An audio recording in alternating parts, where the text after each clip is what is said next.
You're listening to a 4x4 Radio Network podcast.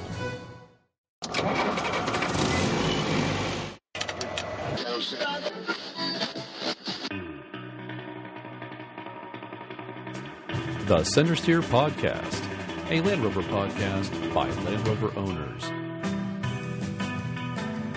Welcome to the Centresteer Podcast, the first Land Rover podcast on the planet.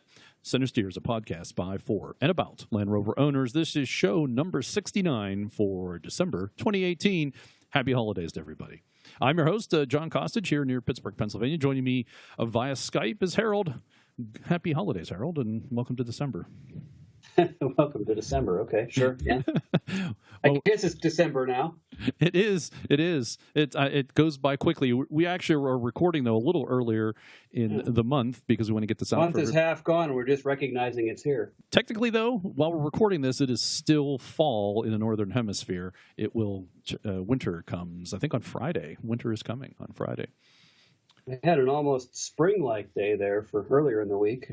Yeah, but for the last month and a half around here, it has been winter. Winter arrived early, and thankfully it went. Well, it did and it didn't. You know, we had winter, and then we had all this rain, and the yard turned to mud again, like we have in late spring. And then it froze, and it was okay, but then it's muddy again.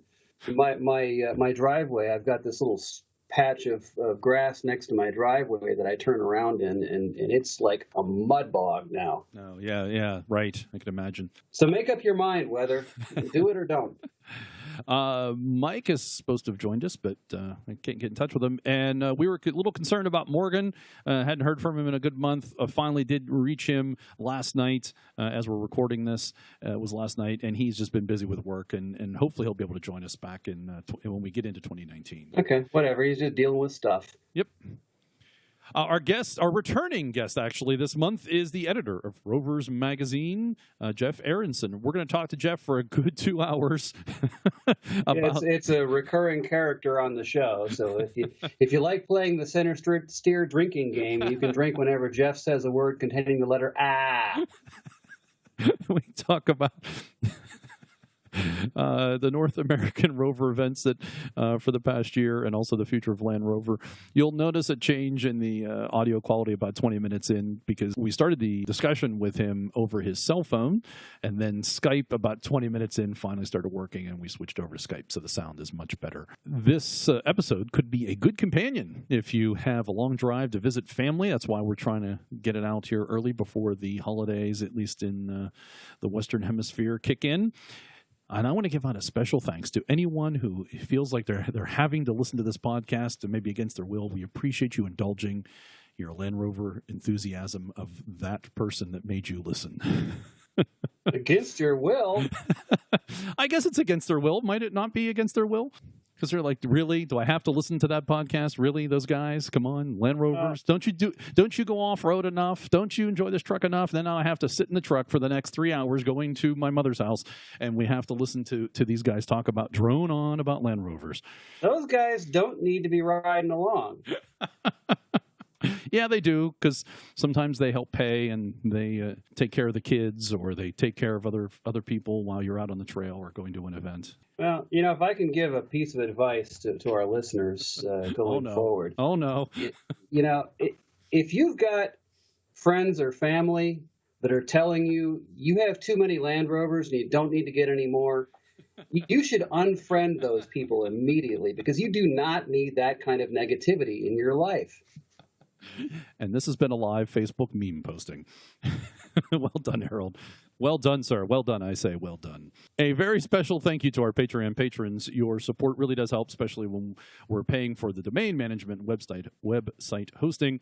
If you visit patreon.com/Centresteer for all the details, and also how you can become a Patreon patron yourself. Current supporters receive a free podcast t-shirt. So if you are a current podcast supporter through Patreon, let me know. I'll get you a shirt out. Not everybody has gotten back to me yet. Speaking of t-shirts, the podcast online store is up and running. I had planned to have this operating after the last show, but online stores are not as straightforward as I had expected. I'm not going to go. Really? Yeah. All you got to do is click a couple buttons. Come on. Jeez, it was. I went through. We use WordPress as the back end to the website, and I tried 2 different plugins, and it's what you would think. It's straightforward. Nope. Got in on one so far, and it just wasn't working. And then I tried another one, and I just didn't. I clicked on everything to make it work right, but it didn't. When you looked at it on the web page, it wasn't working right.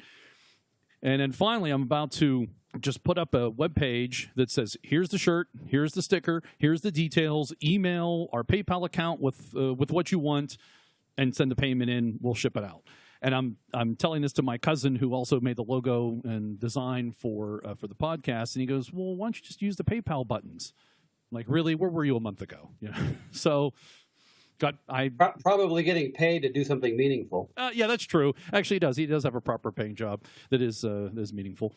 And at which point, by the way, we should do a shout out to his friend who is now a listener of the show, thanks to my cousin Sean. So, cousin Sean's friend who's name just eluded me. I think it's Craig. I could be wrong. So shout out to him. He's a listener. He owns a Defender 90. He lives around Cleveland. Right on. Yeah. So the online store, back to that. So Sean said, why don't you use the PayPal button? So I turned around and I got PayPal buttons on there. Here's how this is supposed to work. You can purchase our Moon t-shirt or podcast sticker, and a podcast sticker if you like. PayPal's used to settle this up, and it's a $20 for one shirt, American, and $5 shipping, American, domestically if you buy one shirt. If you buy more than one shirt, we'll do free shipping within the U.S. International orders are $10 for one or more shirts. And I think that will hold up. And if you buy like 10 shirts, the weight might get more than 4 pounds. Maybe not, but when the weight gets up there, then you pay more. The $10 is for the shipping on one or more shirts, right? Internationally. Right. Yeah. Okay. It's not that you can get a shirt internationally for $10. It's you can get the shirt shipped for $10. Correct. Yeah, it would be 30. Just making sure. One shirt, 30 total. Okay. 20, and the nice thing about PayPal is it does that currency exchange for you. Correct.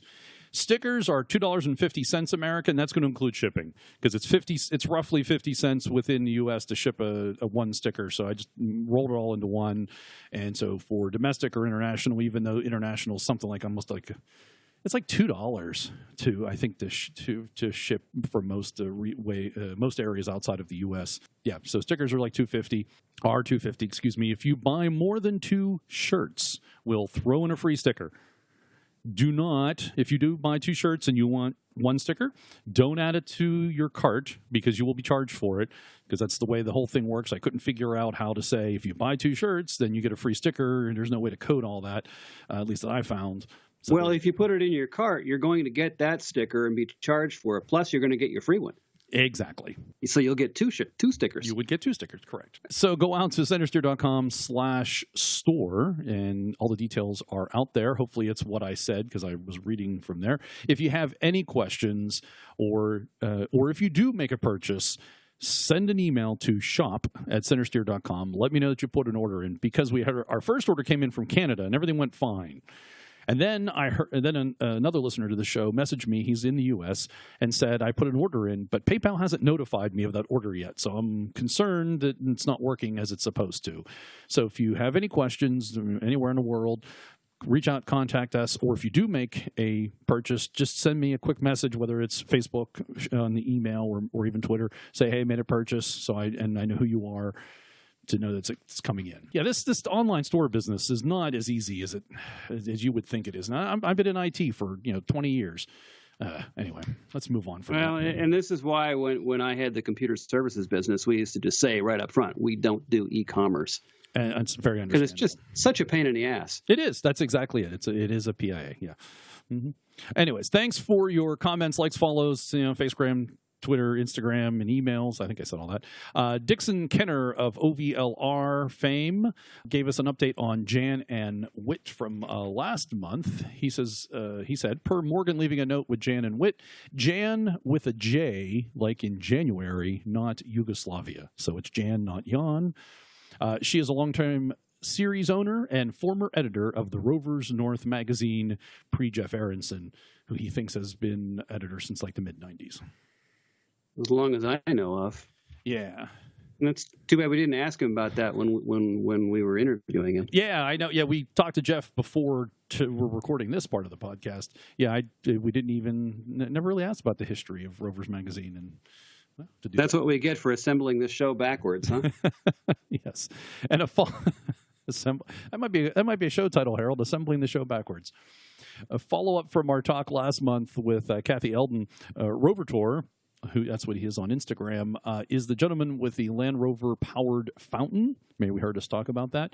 He messaged me that he's going to work on making it a mobile fountain, thanks to Harold's suggestion. Yeah, if you're going to do it, you got to do it. You know? He said he liked your suggestion, Harold. He appreciated that. Rover Tour's first name is Abel. He's a self-admitted tinkerer, designer, and adventurer. He's over in California, and he has manufactured Range Rover Classic winch trays, so RRC winch trays, and he's offered to help the podcast as I'm looking to buy a new microphone. It's a little pricey, I admit. He's going to donate $80 from the sale of his winch trays. And the trays are $480 US plus shipping. And there will be a link to the trays and what they look like in the show notes. So if you're interested in the market for a Range Rover Classic winch tray, check out Abel's. And in addition, you'll be able to help out the podcast too. So thanks to Abel for his offer and generosity. Yeah, I can't really make any real endorsement of the products. I've not had it in my hands, but I've seen the pictures, and it's an interesting idea. It looks pretty well thought out, and the cool thing is you get to keep your stock bumper. It tucks it under and behind the bumpers. They call it hidden, but you can still see it, but it's behind the bumper underneath. It's kind of cool. Yeah, it's a good look. It's clean. All right, let's get into the news then. All right, JLR sales plunge as Chinese problems persist. So JLR has again seen sales figures slide due to a slowdown in China, where the Coventry car maker's sales have fallen by 50%. So the company's November sales were down by 8% compared to November of 2017. This is globally. JLR said the figures reflected, quote, continuing challenging market conditions in China, unquote. The Chinese slowdown was balanced by an increase in some of the car maker's other major markets, most notably North America, where car maker had its best month ever. So clearly it's not our fault. We're doing our part. We're doing our part. Yes, America's doing its part. Sales globally for JLR were over 48,000 vehicles in November. Sales were up 18% in North America based on strong sales of Range Rover models. In Europe, they were up 5.6%, and they were up 3.2% in the UK. And that's a good sign, too, because UK had been challenging in the last several months, too. So good to see the UK numbers come up. Right, definitely. And as far as on the other side, Jaguar sold almost 15,000 vehicles in November, up almost 9% year on year. That's really good for Jaguar. Yeah. But Land Rover total sales was over 33,000 vehicles for November, and that's a 14% decrease in month to month, the November to November of the year. So to sum all that up, overall, JLR did not do well because of a big decrease in sales in China, but the rest of the world was pulling up the weight. This article here talks about how Tata Motor Group, globally, sales were down 7%. So that just adds to overall numbers. Also not our fault because you can't get Tatas in this country. So that's correct.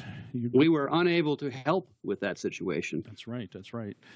Interesting in this article that I wanted to bring out was that Tata Motors had reported 7% decline in global sales, including JLR, at 1 million units in November of 2018. So Tata made 1 million units. That's interesting because when we talk to Jeff later, we talk about how Land Rover is still a niche manufacturer, and they're working themselves to get to 1 million units. And the Ford F-150 does like 1 million units a year just by itself as a Ford vehicle in America. Something like that. Yeah, so it's interesting. So that's a good comparison. And to compare that with the fact that it took Land Rover 67 years to make 2 million series trucks. Yeah, good point. Yeah, and it took them about 15, I think, to make 2 million Discos. It took a number of years for that. Right. Yeah. This also results in JLR weaknesses drives Tata Motors deeper into junk rating. So the S&P Global Ratings lowered the credit rating of Tata Motors and its JLR unit deeper into junk status. Now, just to make the distinction, we're talking junk as a financial rating, not junk from an engineering standpoint. That's correct. Yes, good point. They went from BB to BB negative. This is the second downgrade for the Indian automaker in 5 months. And as we talked last month, the JLR's in a turnaround drive called Project Change. And this includes cost cuts and cash flow improvements of $3.2 billion over 18 months. Of course, there's some concern that this may be aggressive and they may not meet those cost-cutting activities. Well, and my concern is if Tata is running into trouble, how is that going to impact on JLR? And in fact, that reads right into this headline, Harold. JLR crisis deepens as Brummies react to 400 agency workers losing their jobs. So we talked last month about some layoffs. I think that was the 400 agency workers. And there's now been reported as of the middle of last week, it would be December 12th, because we're recording this on December 16th, that an additional 250 employees. It appears as though they're both JLR and DHL employees. Those are the agency workers. We call them contract workers here in the U.S. are to be laid off or reassigned or changes being made, whatever word you want to use there. I didn't see the word redundancy, but that seems to be the case. A spokesman for DHL said, following JLR's recent announcement of production changes at Solihull, we have been obligated to rebalance our operation at Solihull by approximately 250 operators. This will be achieved through a phased reduction of agency workers across our Solihull operation in early 2019. At our Tyfort and Midpoint sites, we will also need to reduce staffing levels by approximately 130 respectively. There's details. It just took me a moment to find them. But that rebalance our operation. There we go. That instead of rebalance. That's a new word for me. Yes, instead of layoff or redundancy or downsizing or all those kinds of words. That's a new one. That's even politer, I guess you might say. Right. So I think pulling this all together this year, certainly the middle of the month, you started seeing a downturn in JLR operation, and this I think is just like these trail-on effects. While sales have ticked up in parts of the world, it's going to take several months for that to firm itself up and help out the operations downstream. These things unfortunately are trailing activities. So as they start to make changes and do cost cutting and make other changes, it will take a while for, say, workers to be rehired or not to lose their jobs. Right. All right, we'll move on. JLR won't be at the 2019 Geneva Motor Show. And so JLR will skip the 2019 Geneva Motor Show, reports Autocar, citing confirmation from the automaker itself in a short statement. The two-mark OEM says that it's looking at the effectiveness of each motor show individually when deciding where to establish a presence. They're not the only... I suspect it's a cost-cutting thing. Yeah, that's what the article said. It's quite expensive, and anything in Switzerland is expensive. That's true. It's a good point. And everything. And as Jeff will remind us later, JLR is not that big, unlike Ford and Mercedes and BMW, who probably have more money and more time and more people, to go to these events. They don't. Although JLR is not the only one to miss Geneva. It's interesting to hear a guy who lives on a tiny island talk about a company not being very big. JLR invests in 6 new companies in 2018 to change the way we travel. This is a nice little summation, I thought. We've mentioned, I think, almost all of these over the past year, but it's all put together, and so we'll talk about each of them. They have a little description of them. So in 2018, In Motion Ventures, JLR's venture capital arm, backed 6 startups that could change the way we travel. So first is Voyage, a U.S.-based self-driving community taxi service with the aim that anyone can summon an autonomous vehicle at their door and reach their destination safely. FatMap, I think this is a new one, a 3D mapping technology company targeted at outdoor lovers, allowing them to safely navigate off-road, access all terrains with ease. I think it's a bad sentence there. Navigate off-road across all terrains with ease. There we go. So it's an app for outdoor enthusiasts, and they decided to call it FAT. That's what it is, FatMap. That's the name of the company. Some irony there, I think. There is, but I don't think we've heard about that one before, and that's interesting. We have seen where Land Rover has been looking at autonomous off-roading, and I think that's where that FatMap would come into play if they're going to be doing 3D mapping technology, which also could be useful to those of us down the road. Maybe it might be a standalone app or standalone solution that we could possibly use if we wanted to take our own trucks off road. You don't know, just an idea. Next is Transit, a company that built a mobile app designed to help people live and travel around cities without using cars. which I guess is walking and maybe buses. I don't know. So it's probably having more detail, I would think, than a car would need. Well, it allows you to maybe better utilize the public transit systems, maybe. Oh, okay. Yeah, there's probably a number of things there. Yeah. I mean, see, over in Europe, they have those. That's true.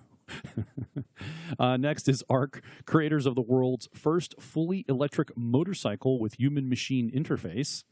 Fest Ticket, the way it's written here, it's Fest Ticket, so it could be Fest Icket. The world's largest online portal to music fans to discover and book tickets and travel packages for music festivals worldwide.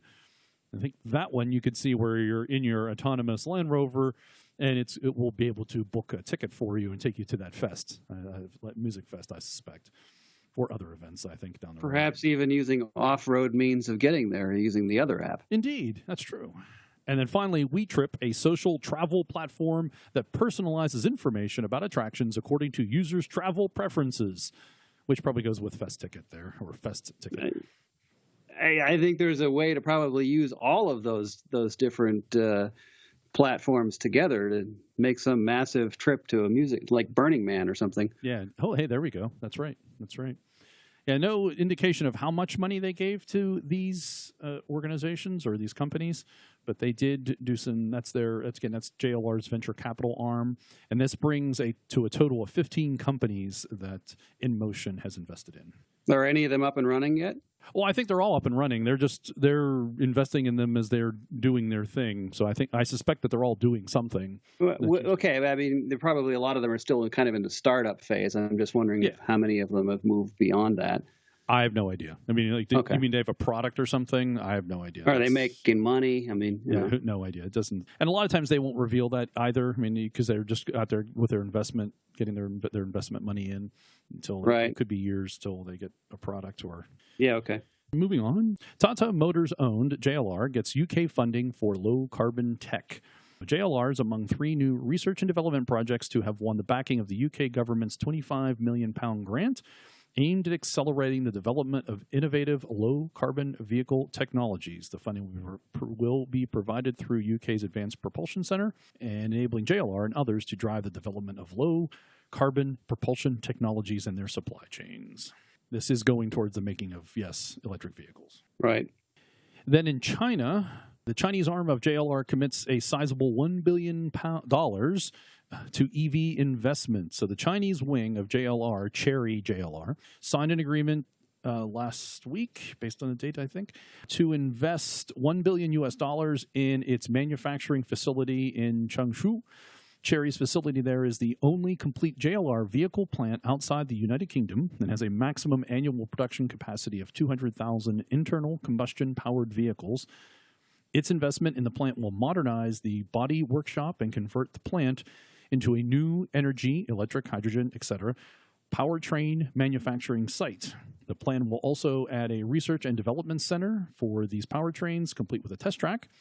According to Autocar, this facility will be the home for all JLR's EV operations on completion from conception to production. Now, is that all their EVs or all their EVs in China? I'm going to say all their EVs in China, just because it's the Chery JLR facility. I just was curious if this was going to signal some sort of shift of their all of the EV production stuff to China. Unclear. Okay. At least based on my reading. It'll be a signal of things to come in the future, though. Concerned about all-electric Land Rovers? Land Rover isn't. This was in Car Buzz. They talked, or Autocar, though, recently chatted with JLR engineering boss Nick Rogers, who said that electrification, quote-unquote, absolutely fits with the brand's models and off-road characteristics. How so? Basically, electronics enable for more precise control over rough terrain and surfaces. There's also that extra power and instant torque that will be very helpful in precisely those situations.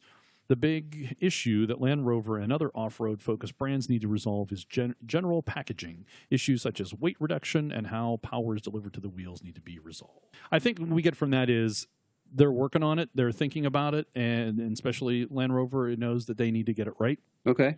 What's new for 2019 in Land Rover world? This is a good roundup in bullet point form for the 2019 Land Rover models. First of all, every Land Rover adds Apple CarPlay and Android Auto compatibility, which I think is really good because if it gets around some of JLR's, was it called in-car touch or touch pro, I think it's called. That's been a big problem that every time you hear about a new Land Rover being reviewed, everybody complains about their infotainment system. Yeah, how are they going to produce one with an infotainment system that doesn't suck? Well, we're going to find out. Are they gonna mess with the CarPlay somehow so that it only works half the time, or what are they going to do? Yeah, they might delay. Maybe they'll slow it down. Decontent it, maybe. Decontent, or maybe they'll have an inferior grade of Bluetooth. Oh, there you go. Do like Volkswagen does, allow you to receive calls but not make them. Oh, I don't have that problem in my Volkswagen, but yeah, I do in mine. Oh, interesting. Oh, here's a more comprehensive look at what you'll find in a Land Rover showroom this year. So this is by model with some bullet points. The 2019 Disco, full Disco, as of course CarPlay and Android. It'll have an updated dual screen infotainment system, redesigned steering wheel with new controls, numerous minor optional and standard equipment changes. Gee, thanks for detailing that. The Disco Sport will have, of course, the updated infotainment software, and then the Landmark Edition trim level slots between HSE and HSE luxury trim levels. Really? Yeah, I really don't like how they do these model trim levels. It just, yeah. What happened to SE, HSE? You knew what you were. And the mid-grade LE. Oh, that's true that there was LE, yeah. The full-size Range Rover P400e plug-in electric hybrid electric version finally arrives. Of course, CarPlay and Android Auto. Adaptive cruise control adds steering assistance, and panoramic moonroof is newly standard. The Evoque, of course, the updated infotainment software, and redesigned wheels on the SE Premium trim. I suppose not much here in anticipation of the new model being debuted. And then the Range Rover Sport, available with new P400e plug-in hybrid powertrain, updated infotainment software, and more advanced adaptive cruise control system is now optional. And the Range Rover Velar, I have to read the whole thing here. 2019 Land Rover Range Rover Velar, just like a joy saying all those words, is unchanged. The Tata Harrier was revealed. Oh, did you have something you wanted to add? I was just going to say that it would appear that the 2019 Velar is going to be every bit as disappointing as the 2018 Velar. The Tata Harrier was revealed in the past couple of weeks, and I think it was actually last week here. And they compare, and this is a good comparison to its platform mate, the Disco Sport, and nice bullet form here. Both use the same D8 platform. The Disco Sport is lighter despite featuring a full four-wheel drive system. The Disco Discovery Sport uses aluminum extensively in its construction, while the Tata Harrier makes high use of steel. Or cast iron. You should tell me you're going to do that. Both SUVs share the same... Well, there's no fun in that. Warning, John, look out. I'm going to say something. Say something funny and cast iron. You find it funny, that's on you. I'm just saying stuff. Both SUVs share the front suspension setup and the air conditioning system, but the Harrier sports a twisted beam rear suspension tuned by Lotus. What is a twisted beam suspension? It actually sounds like some sort of torsion bar variant. I'm not exactly sure how they envision that.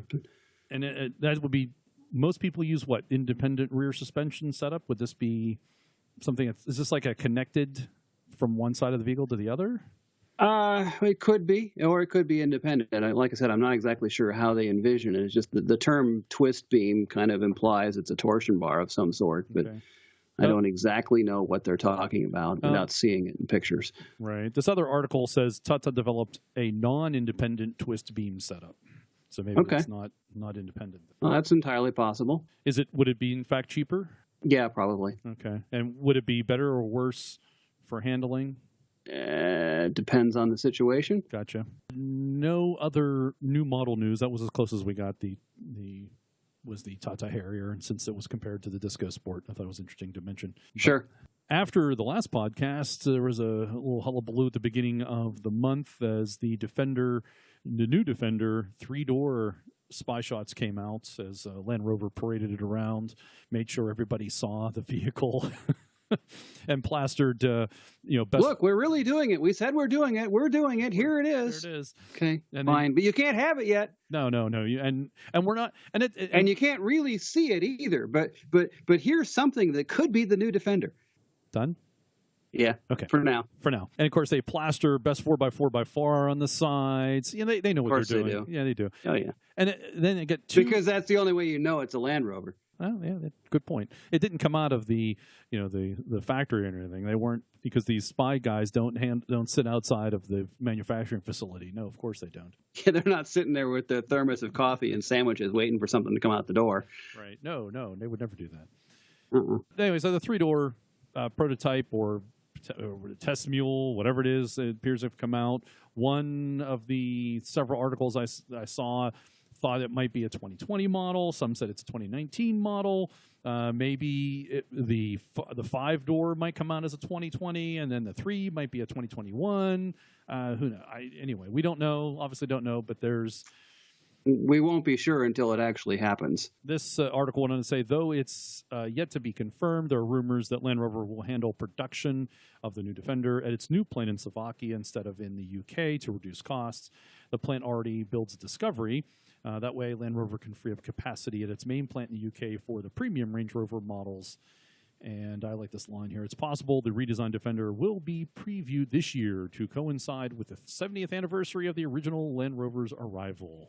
Okay, well, that window's closing fast. Yeah, well, actually, that doesn't make sense. And this article is from December 7th, 2018. Why would you say that? Because it was debuted in April of 1948, right? Or yeah. Well, right, but so it's 70 years old, and so we're celebrating the 70th anniversary until April of next year, I guess. But I guess you could look at it that way. So if they want to play that interpretation, they got 4 months to hurry up and put this thing out, which is possible.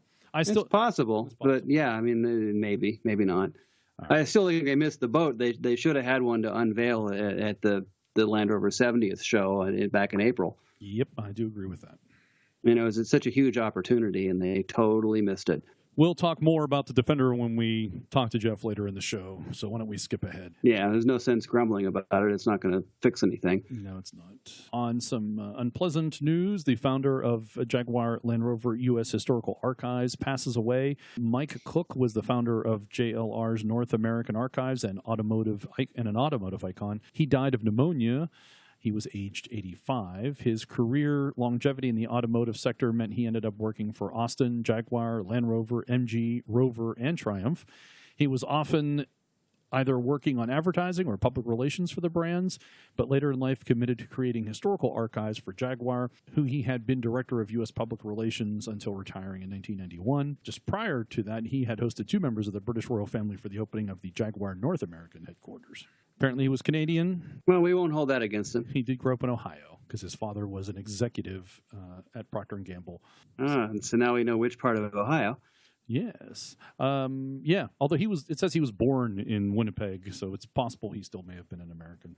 Passing of another Land Rover icon. The Kingsley Holgate Foundation expedition in Land Rover Discovery vehicles from Cape Town to Kathmandu reaches India. That was at the time of this article. I can now tell you that as of, I think, December 12th, and we're recording this on December 16th, this foundation expedition has reached their destination successfully in Kathmandu. So speaking on their arrival in India, Kingsley Holgate, which is the foundation, there's the well-known world explorers Kingsley and Ross Holgate, and they said it is the first time that the Land Rover Discovery has undertaken a transcontinental journey from South Africa through the Caucasus and into Asia. Our 2 specially kitted Land Rover Discovery vehicles have been truly versatile, and their breadth of capability has absolutely shown through the most trying conditions we have encountered in our journey. Trying conditions in a modern computer-controlled, climate-controlled vehicle on paved roads. Okay.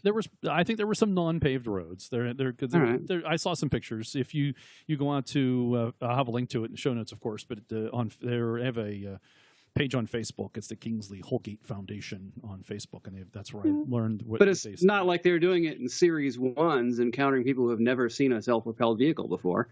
I don't think there's many of those people left, Harold, that have not seen a self-propelled vehicle. Yeah, I understand that, but back in 1955, that was the way the world was.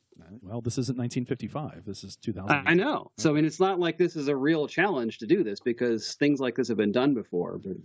But it's cool. I mean, but not somebody had to be first to do it in a D5, but I just don't think it's a huge accomplishment. Exactly. Although I find it fascinating because this happens. It seems like it happens all the time. They say, we took these Disco 5s first time on this long journey, and then you see in the background, and they also talk about, they'll reference it, and oh, by the way, thanks also to our trusty Defender 130. It's along for the ride too. Come on, really, if you're going to do it in a D5, do it in a D5. Take the D5. Like that would be even, to me, more impressive if your support vehicle was not a Defender. Well, if you didn't need a support vehicle at all, that would be an accomplishment. But they've got a 130 providing support. Here's a question I have: the first or the first couple, let's say, overland journeys in the new Defender, will it or will it not be accompanied by an old Defender? There you go. Like no, you need to do these journeys on their own. You can take 2 new Defenders, that's fine. You can take 5 new Defenders, that's fine. But if you're going to say this is a X vehicle has done this overland trip, isn't it amazing? It should be all of those vehicles. You wouldn't do this. Take a new Range Rover and take 2 new Range Rovers on these overland journeys, and then say our support vehicle was a Toyota. We could overland in anything if you had a 130 as a support vehicle. There we go. We just learned a lesson, Harold. I think we figured it out. Just take the 130. Well, if you're bringing along a 130 to get you out of trouble, you can take anything, because the 130 will be there to get you out of trouble. Although, even if the 130 has to drag you the whole way there, it'll do it. Yeah. I didn't have this on the show rundown, but since this came up, did you see? I think it was in Afghanistan or Turkmenistan somewhere that there was one of the stands. One of the stands. There was a Range Rover that looked like a modern, newish, full-size Range Rover in a stream, and then his old Toyota Hilux comes driving by and makes it, and everyone's like, "Uh-oh, there's a good for Toyota, bad for Land Rover." This apparently stuck Range Rover gets passed on this stream, which admittedly looked like it was a road that had been. There's a nice flat surface under this flooded out road. And, I wonder if the Range Rover was on street tires. Video that I saw lasts about 10 seconds. There's a white Range Rover. You see the back of it, and in front of it is this big bulldozer, like high-lift bulldozer in front of it. So I don't know if that is trying to recover it or if it got stuck and because it encountered this, I don't know. But that'd make it an underwater traffic jam or something, huh? I did not see that video, no. You have to go check that out. It made the rounds. Okay. And finally, in the news, this is a kind of a feel-good, fun story. A friend of the show, Mike Bishop, made this happen. Reunited after 70 years, thanks to an old photo. Dorothy, who's 87 years old, was one of the first Land Rovers she helped to build and posed with as a 15-year-old girl at the plant, was reunited with that truck. And it's a neat little story. There's a couple of videos, and we'll have, as Land Rover has done very nice videos they do. And this is a good end of the year holiday season, kind of an emotional, heartwarming story. She was 80. She's now 81. So Dorothy Peters is 87 years old, and she ends up having a chance encounter this year that meant that she not only was going to be reunited with the very same off-roader that she worked on back in the day, but also fulfill her lifelong ambition of taking a spin in it. And so she was at one of the Land Rover shows, and she has a picture of her standing in front of the truck. She turns to Mike Bishop and says, "This is me in front of this truck." And he says to her, "Do you know who the owner is?" And she goes, "No." And she goes, "I am. I own that truck." Yeah, apparently she worked in the service department, and that truck was the service department's mule, if you remember from Michael telling the story. Right. But apparently, unlike Mr. Land Rover, Roger Craythorne, she did not learn how to drive in that truck. In fact, she has never driven a Land Rover. Yeah, which I find shocking. I do too. And that was... So if you want more background on that truck, by the way, you should go back and look at episodes 35 and 36 of our show. HNX 331 is its registration number. AC 260 is the other number. That's right. Yes, that's the current one, right? Or was that the original one? That was HX? That was I think the original one. Michael decided to celebrate in a way he hoped she would never forget, including a drive around the factory's testing off-road route known as the Jungle Track. Over the course of the following weeks, the Land Rover team in Solihull worked with Dorothy's daughter and granddaughters to create a day full of surprises. They brought her back to Solihull, and the car she posed next to 70 years later, shedding a tear and sharing an emotional hug. As Mike Bishop reunited her with her cherished Land Rover, Dorothy said, "I couldn't believe the reaction to my pictures. I had no idea this one conversation would take me on a journey down memory lane and on a wonderful off-road track at Solihull. I just showed him this photograph and could not believe the reaction. And it's green. My photographs are black and white. I could not remember the color." Well, it just goes to show you, if you want to make something happen, you need to catch Mike Bishop. Nice story. Nice story. It's a nice, heartwarming story. Was that something they put out as part of their 70th anniversary, all the little videos they're putting on YouTube? Yes, I believe so. Okay. It does end with Land Rover 70 years. I really like those videos. I think they're doing a really nice job putting those out. Right. And that's the news for December 2018. And now on the Centresteer podcast, it is Land Rover's 70th anniversary. They've been in operation for 70 years. They call it the 70th Jubilee in the United States.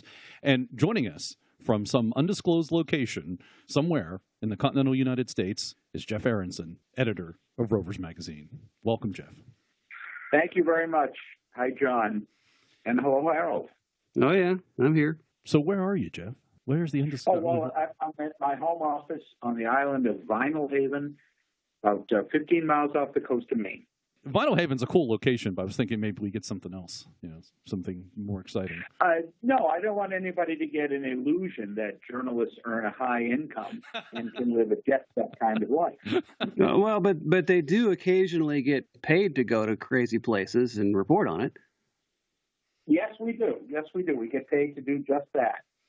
We just don't necessarily do it in a posh man from Uncle lifestyle.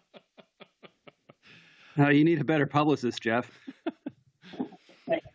Jeff, we want this to be kind of a retrospective of Land Rover and thought you were the perfect person to join us for that activity. So thank you for joining us. But I want to start with you because you have moved into the modern era of Land Rover. You now have a Discovery 1.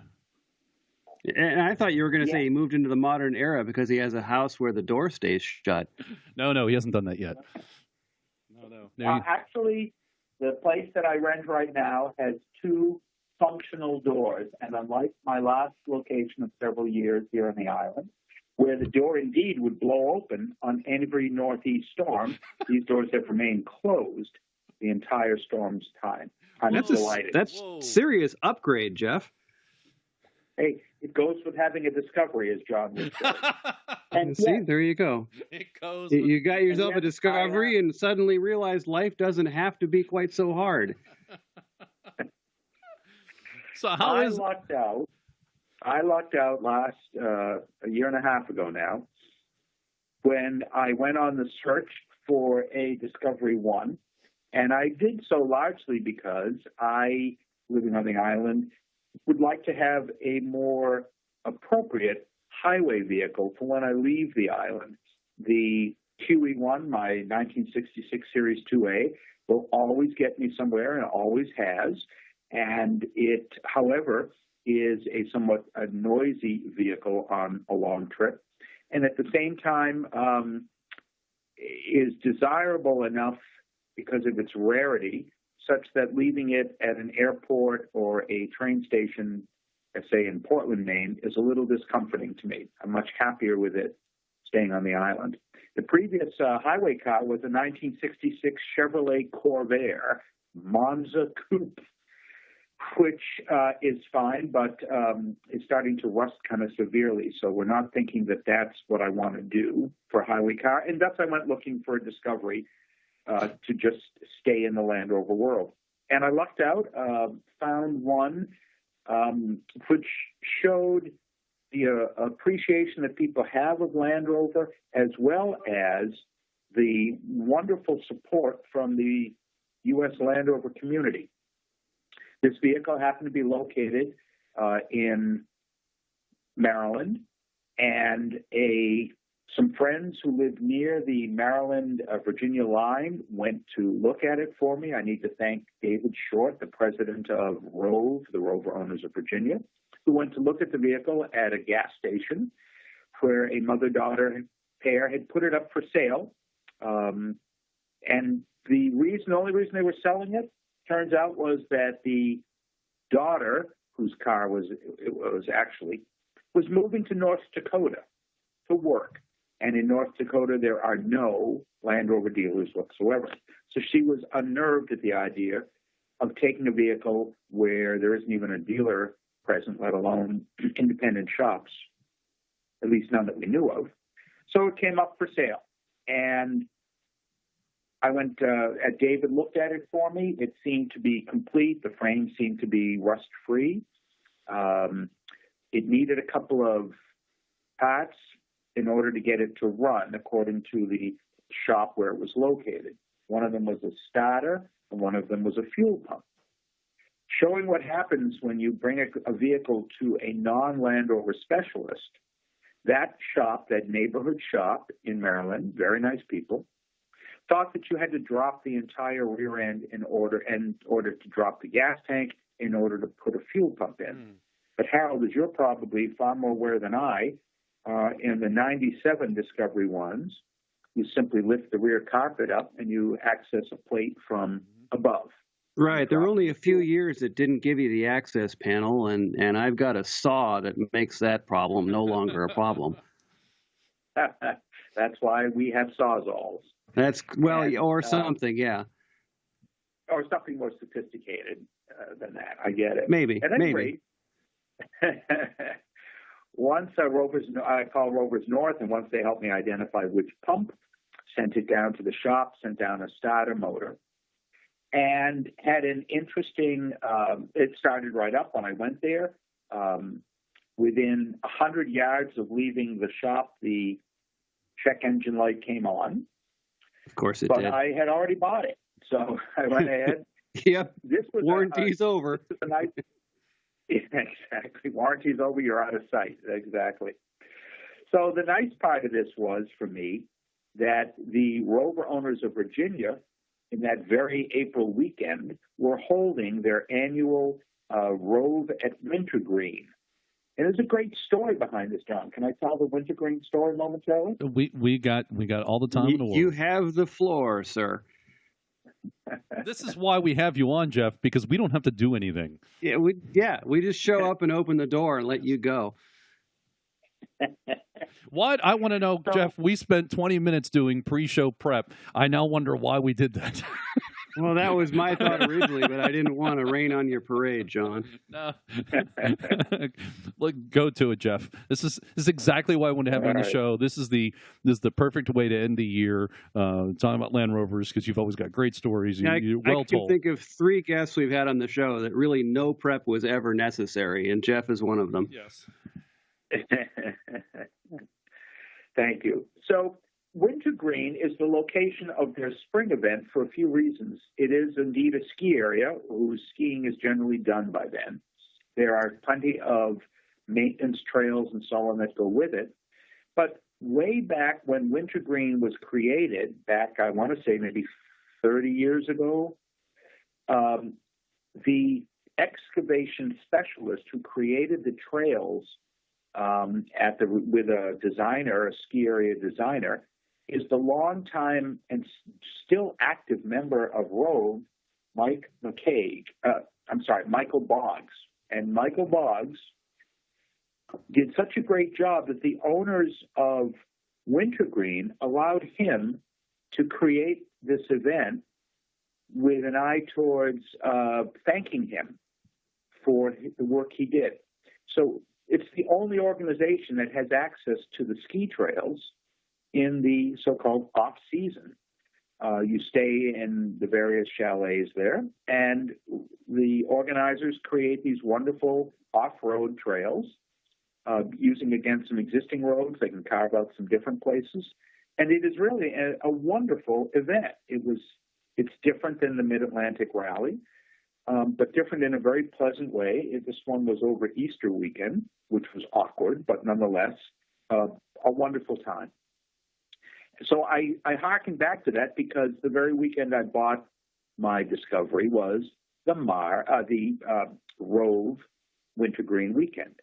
So I drove to Dave Short's house, which is right outside of Sterling, Virginia, and we had about 120 miles, including some time on the Blue Ridge Parkway, to get to this wonderful location. It was really quite beautiful. And Dave had just had his 109 Stage 1 refurbished. So this was almost its maiden voyage for a long trip. So we followed each other down. And when we got there, it was a superb turnout, maybe 80 vehicles. And I wound up with a great story about this as well, just from the fun time it was. The Discovery 1 had clearly never been taken out of low range because Ralph Sarek of Sarek Auto Works had to help me get it into low range. Yep. And he had did. to free up the linkage. Yeah, that linkage tends to bind up if it never gets used. And that's probably exactly what it was. And the previous owners had told me they never used it. So the Discovery accorded itself wonderfully on the trails. It was the first time I'd ever driven it off-road. I'd only watched Discoveries go off-road. At one point, a person asked me, could my father, who is not enjoying riding in my series truck, join you in your vehicle? So the father, who felt kind of beaten up in a series truck, jumped into mine, and we did the trails. And all he could remark was how comfortable it was compared to his experience in his son's series vehicle. Mm-hmm. And then I proceeded to enjoy the entire weekend and start home back to Maine, which is about 900 miles or so of driving. And then I had a perfect Land Rover moment, as well as a perfect why you should take your vehicle to a Land Rover shop to have work done. So this gets to part 2 of this story. When I got to Portland, Maine, I needed to stop at a motel I had stayed at there to pick up some luggage that I had left, so I wouldn't have a lot of stuff. And when I parked right outside the portico, went in and thought to myself how distinguished I looked coming out of a Discovery in front of a fairly nice motel for me. Then I went to start the car, and it would not start at all. In fact, the starter did that classic sound. I took out a multimeter and discovered the battery was as healthy as could be, and that the cables were in fine shape and nice and tight. So I called AAA, and AAA came, and about 15 minutes later, for reasons I cannot understand and the AAA guy could not understand, the car started right up. So I then drove to the 80 miles to pick up the ferry, which I could no longer do because I had missed the last ferry. So again, I parked the Discovery in a location where if a tow truck was needed, it would have easy access, went to a motel, stayed overnight. Next morning, starts right up. I get to the ferry where you're supposed to turn your vehicle off. I assured them, you don't want me to turn this off because you do not want this to be stuck on the ferry. And they agreed, so it just idled for the whole time. I got it home, packed it in a location where I could access anything, turned it off, turned it on, all was fine. This went on for about 2 weeks of all being fine, and then in week 3, I started to have the same symptom again. Now, Harold, you're probably guessing what this was, but crawling under the car, I could find nothing loose that I could access. I asked the local mechanic if I could put it up on his lift so we could see things more clearly around the starter. Called Rovers North and said I might have received a bum starter. They apologized, sent me a new one. And the mechanic and I looked at the wiring to the existing starter to find that the upper bolt, the one that also holds the ground wire, was loose. It wasn't loose because it was screwed in. It was loose because it had been cross-threaded in place. So a mechanic at a ordinary shop, if you would, tried to do the job from above and probably used a lot of extensions and really couldn't feel what was going on. So easy to do from underneath, too. Yes, it probably is, but at least from underneath we could vaguely see the top of the starter. No, I prefer to do it from underneath. It's much easier because you don't need a lot of extensions. It's right there. I mean, it's only a challenge on one that's not been lifted, but it's not that bad a job to do from underneath. No, it wasn't. And together we saw the problem. He tapped the hole, rethreaded it, if you will, put bolts in. And then once again, if I could, let me give credit to the Land Rover community as a whole. There's an enthusiast in Texas named Mark Nichols, and Mark had read my post on the Disco web forum about this incident, and Mark said that the bolts that come on the Disco 1 on the Range Rover Classics are these star head bolts, and that they're miserable, and he found it easy to find a conventional hex head bolt that he then sent me to by mail, unasked for. They arrived. That's what we put in the car so that you can actually easily tighten or loosen a bolt as needed. And again, his willingness to do that was just wondrous. It was a remarkable moment to me that he did that. We've met at SCAR, the South Central Texas event, once. But to do that for someone was just great. I really want to give him credit. At any rate, once that was done, the thing has started just perfectly each time and has been a delight. Its name is Gilroy, after Tony Gilroy, the one-time managing director of Land Rover. Gilroy was the managing director at the time that the Discovery was conceived and then first put into production. And I learned this from Charlie Hughes, the one-time president for Land Rover North America. Gilroy has said, and industry observers have said, that the Discovery really helped save Land Rover by giving it a volume vehicle at a time when it desperately needed volume sales in order to have enough investment money. So Gilroy has come through for me for this past year and a half just brilliantly. And I love it. I love the QE1, my 66, but my goodness, Gilroy has just been a great friend. It's good to hear. It's an automatic? Sadly, yes. Any 5-speed that I looked for had already been converted, if you will, into some sort of trail rig that just has too much that can go wrong with it for highway use too. My favorite part of your story, Jeff, is how you go get the truck and immediately proceed to an off-road event. No better way to test it out. Exactly. Exactly.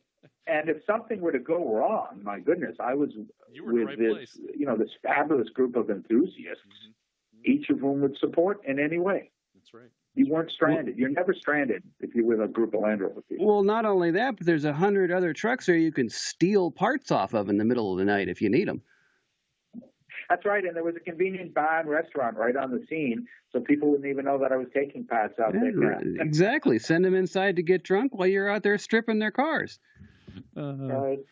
And so, guys, another great 70th moment. Again, part of the joy of the Jubilee for me has been and continues to be the Land Rover community, such as you two represent as well. Not long after settling out the starter issue, one day, and I must precede this by saying that I am a virgin when it comes to automatic transmissions. This is the first one I've ever owned. So for me, when you couldn't shift the vehicle out of park, it wouldn't go out of park at all after being started. Something was wrong, and I had no idea what it was. Again, Harold, this is mother's milk to you, but it wasn't to me. But I posted it on DiscoWeb to just ask for advice. Yeah, that's a notorious problem with the D1s. Right. So it turns out I had two issues, but the advice was very quick to come. One was that silly little E-clip or C-clip that goes in the shift lever itself. You pop the ornamental wood top to it, and you put that C-clip in, and you can actually just lift that with a Leatherman if you need to, just to get it to move. But my bigger problem was I had a bad brake light switch. Yep. So, and again, I posted it, and it's good to fix that problem because it's good to have brake lights. Yes, it is. It is. When around here on this island, we don't look for brake lights, but on the mainland, they are fussy, fussy, fussy. So I posted it on DiscoWeb. I called Rovers North, got a brake light switch, which was going to come the next day. That was fine. But out of the blue, one of these terrific Alaska enthusiasts, a man named Wallace Butler, who runs Far Northern Rovers up in Alaska, called me. I had interviewed Wallace when we did that wonderful Cambridge, Alaska story a couple of years back. And he called me to say, here's the workaround. So for anybody whose brake light switch fails and their vehicle will not get out of park, here's what you do on a D1 anyway. You take the rear defroster tab and you pull out that wire. You then create a little jumper wire that goes to the tab on the third brake light. Yep. And when you then turn on the defroster, the vehicle believes that the brake lights are working. Right, you're backfeeding the brake light circuit and energizing that solenoid. That's it. That's exactly it. I've heard that trick from a bunch of different places, and yeah, it works. It gets you off the trail. Yeah, and it worked fine for a couple, a day or so before the brake light switch came. And now joining us on Skype. So we paused the podcast there, listeners, because Jeff's Skype finally came up properly. So he's now joining us on a better Skype connection instead of calling him through his cell phone. Welcome back, Jeff. Thank you. Thank you very much. Your arm will get a rest now because you don't have to keep dropping dimes in the slot. How fast can you go on the island, by the way? There's a stretch of road where you can hit 50. Whoa. I'm sure. Woohoo! Yeah, but it's not a long stretch. We're only 10 miles long or so. Right. And maybe 4.5 miles wide. Okay. All right. It's not the going fast, it's the stopping at the other end of the island that's the problem.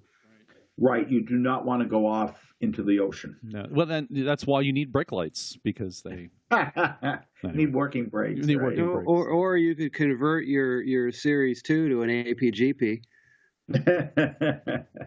So we were talking about Gilroy, your Series 1, and I saw that when you came up to I got to go to the main winter rut for the first time this year in 2018, and you were there, and it was nice seeing you. And actually, I just realized I saw you twice this year, and I also saw you at Mar.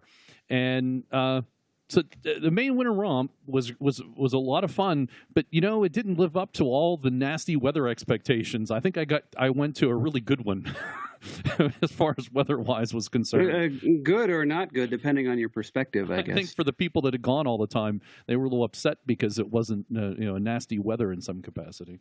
Right. The dilemma for the main winter romp, incidentally, for those who don't know it, is now about 25 years old. It is organized on a total volunteer basis by an enthusiast and landowner named Bruce Fowler. Bruce owns a lot of land up in Unity, Maine, which is in central Maine, about 15 miles from the college town and sort of service center community of Waterville, which is where we all stay. It started with about 8 people and has grown to well over 100. You pay nothing, zero, as a registration fee. And mind you, that means every expense is on you, which is quite fine. Bruce arranges with friends who are also landowners to use some of the fire roads, some access trails. They're all dirt roads, and then some trails that he and volunteers carve up during the course of the year. In fact, the work weekends have started for this February's Maine Winter Romp. Bruce arranges for a motel in Waterville, a big one, to give a tremendous discounted motel rate overnight. But if you're the sort who wants to winter camp on Bruce's property, he's happy to show you where you can do that. The issue with the winter romp is always, particularly in the past 10 years or so, as you say, John, what the conditions will turn out to be. There are times when you arrive and it's a blizzard and you can barely get into the trails because the plowing hasn't been able to keep up with the access trail needs. And then there are times when the temperatures are well below zero. I vividly remember taking a friend, a buddy here on this island, who's our island's mechanic, on a weekend and saying, why don't you come and enjoy the Maine Winter Romp? We didn't get out of the woods on Saturday night until 3 in the morning on Sunday morning. Wow. And that was because of breakdowns on the trails and a plunge in the temperature from a nice sunny mid-20s to well below zero. That made every trail ice, and where many vehicles didn't have chains, even with chains it wasn't a help. There was a lot of winching to do, and I brought up the rear of that particular caravan that year. 3 in the morning, we've missed dinner, obviously. We've missed the fun, and the mechanic and I wound up traveling back to the motel in Waterville. We stopped at a convenience store that's open 24 hours. Now, if you can imagine what the food options at a convenience store in the middle of Maine that's open 24 hours might be, then you can have a guess at what we had for dinner. But he has never come again. And I have asked him each year, because he's a highly skilled recovery person. I'm surprised he even answers the phone when you call. Yeah, I'm lucky he answers the phone, right? But the Maine Winter Romp is truly a tremendously entertaining time. There are enthusiasts for whom it's their only event. They come from as far away as Pennsylvania, New Jersey, New York City. They came from Virginia last year. My gosh, John, you came from Pittsburgh. Yep. Right, Pittsburgh. And a group of Canadians always come down and across. It's a wonderful time. It's a great fun event. It was great. It is a lot of fun. You never know, and you're on your own. Yes, you travel in convoy, but it's all comers, all conditions, and Bruce is smart enough to have a few spare parts around and has a shop, a heated shop, so that you can effect a repair when necessary. One year, my gear shift handle on the 2A came off in my hand. It broke right at the base. And on the trails, we had to sort of tap it out of neutral and into second gear. So I switched between low range and high range and got off the trails and limped my way back to Bruce's, where he had a spare gear shift. And I took the floors out, put the gear shift in, and it stayed. Actually, I used his gear shift for about a year before I got it back to him. Someday. Our good friend Bill Fischel has had experiences like that, where he spent the entire Maine romp in Bruce's garage. Yeah, Bill traveling from further west of Pittsburgh in Ohio and even further, and then ends up sitting in the garage for most of the event. Yeah, good times. And you wonder why your mechanic friend doesn't want to go back. What I remember about Bill Fischel is the fact that he came over in a series truck from Ohio. Yes. And not a pristine one either. That series well, if you truck, knew Bill, you'd understand how funny that is. It's never been pristine. He has upgraded though. Even when he actually tore that truck down and did a full restoration, and it still looked look the way it looks. Yes, before he did the restoration. He has moved up though. He now has, I think, a Ford F-150 and he trailers it. So there is at least he's upgraded a little bit. He's been out. Yeah, I believe that's called retirement. Yeah. Yes. Oh, all right. Mm-hmm. So at any rate, he's one of the many, many people who make this highly entertaining. Oh, yeah. And this is also, it's one of the features really of the Land Rover community is that maybe 20 years ago, 30 years ago, these were all hardcore guy-only weekends. But there are female owners and drivers who come, who bring their partners or husbands, but also there's a lot of families that come together. Mm-hmm. Kids playing in the snow, spouses, male or female, either entertained on the trails or join for only part of a day. And it's just great to see such a wide-ranging community get together over an event like this. And Bruce just does this out of the goodness of his heart and continues to. It's a very generous part of the Land Rover community that he represents. And as I understand it, Bruce also does it as a way to give back to his community because, all the local businesses that everybody shops at while they're there, see a tremendous economic benefit from all of us showing up and spending our money. It is actually, you're absolutely right. And it is interesting because the small general stores and so on, little restaurants, have all seen the impact over the years. They tend to be owned by the same people, so they almost recognize us when we come back in. Yeah, one story I did enjoy was coming out of Big G's. I think the first day, which is the sandwich place, and we all gathered for breakfast and get sandwiches for the day. And I come out and standing out in front. I think I was talking to Bill Fischel, as a matter of fact. And there's this couple. They roll up, and they get out of their car, and they look, and they walk in, and they immediately walk back out, and they say, "Well, it's too many people in there. It's too busy. Let's go find something else." Like, good luck. I know. I kind of was going to say it won't take you long. The line is very short. Really, they're really quick. And then they ignored me and moved on. I was like, "You're not going to find anything else, have you?" It's the first time I've been to this town, but I could tell this was the place to be. Yeah. It's quite possible that they were locals who are so used to having the place to themselves that the very presence of a line in a full parking lot is unnerving. Yeah, they don't want to have to deal with all the foreigners in town. Exactly. People from away, right? Right. Exactly. So that is and was a tremendous event. Now, there are great stories that go with the Maine Winter Romp over the decades. There's the time that a person drove a very nice two-door Range Rover, a gray market one, to the event, wound up having a flat tire on the course, had not brought a spare, got angry at the whole situation, and starts to walk out with his vehicle blocking the trail. There's just doing the whole NASA thing, abandoning in place. Yeah. Yep. Wow. That was it. That had to be just towed off the trail and winched off the trail, just so that you could get by. And that's so rare. I mean, it stands out to me because it just normally doesn't happen. No.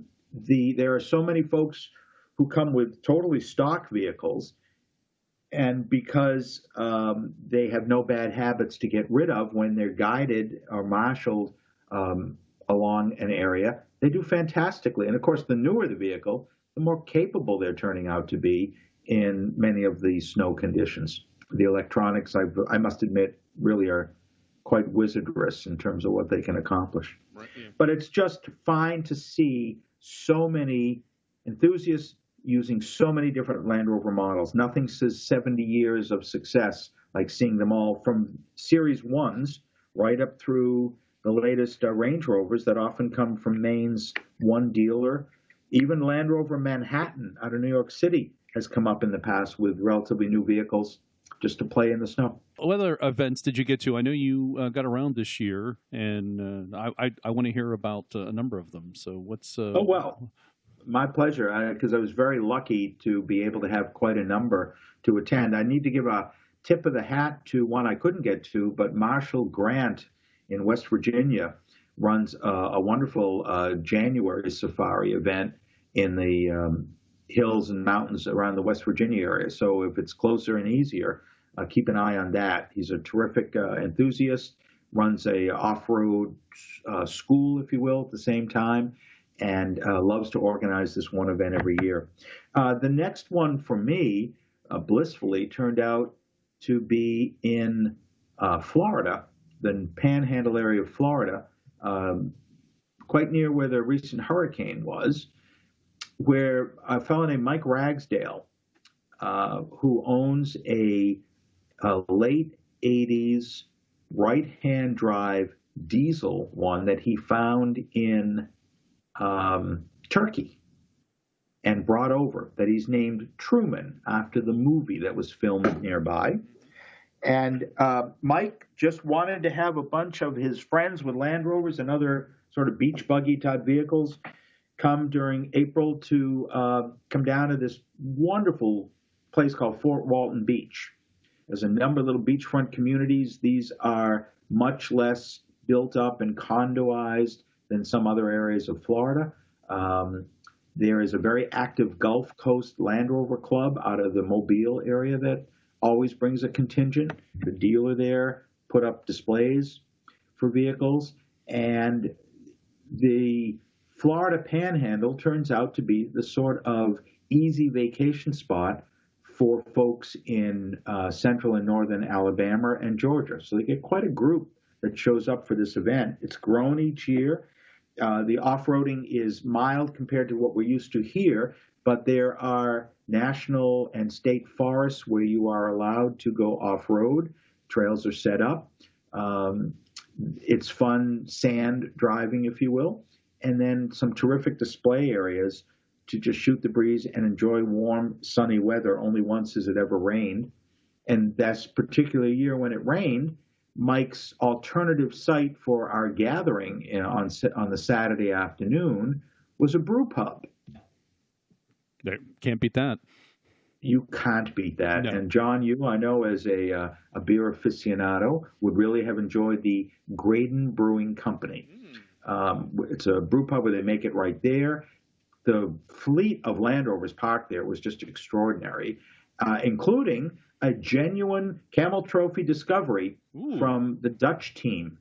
And its owner knew some of its history. That gave me a wonderful story that I could write up, tracing back the event, which was in Siberia, the year that vehicle ran. And it's complete, and he drives it around. It's a wonderful, wonderful vehicle. It was great to meet him and great to track back through some of the Camel Trophy folks here in the U.S. who remember that Siberia event that year. It was really, it was fun to talk with them and to get their recollections. Yeah, I don't know enough about the Camel Trophies. I know of it. I've just not done enough of the, watching the videos and things. So that's something at some point I'll dive into. I think the beauty of the event, to me, was that this was an opportunity to do, yes, some very extreme off-roading, but you were not to just necessarily off-road.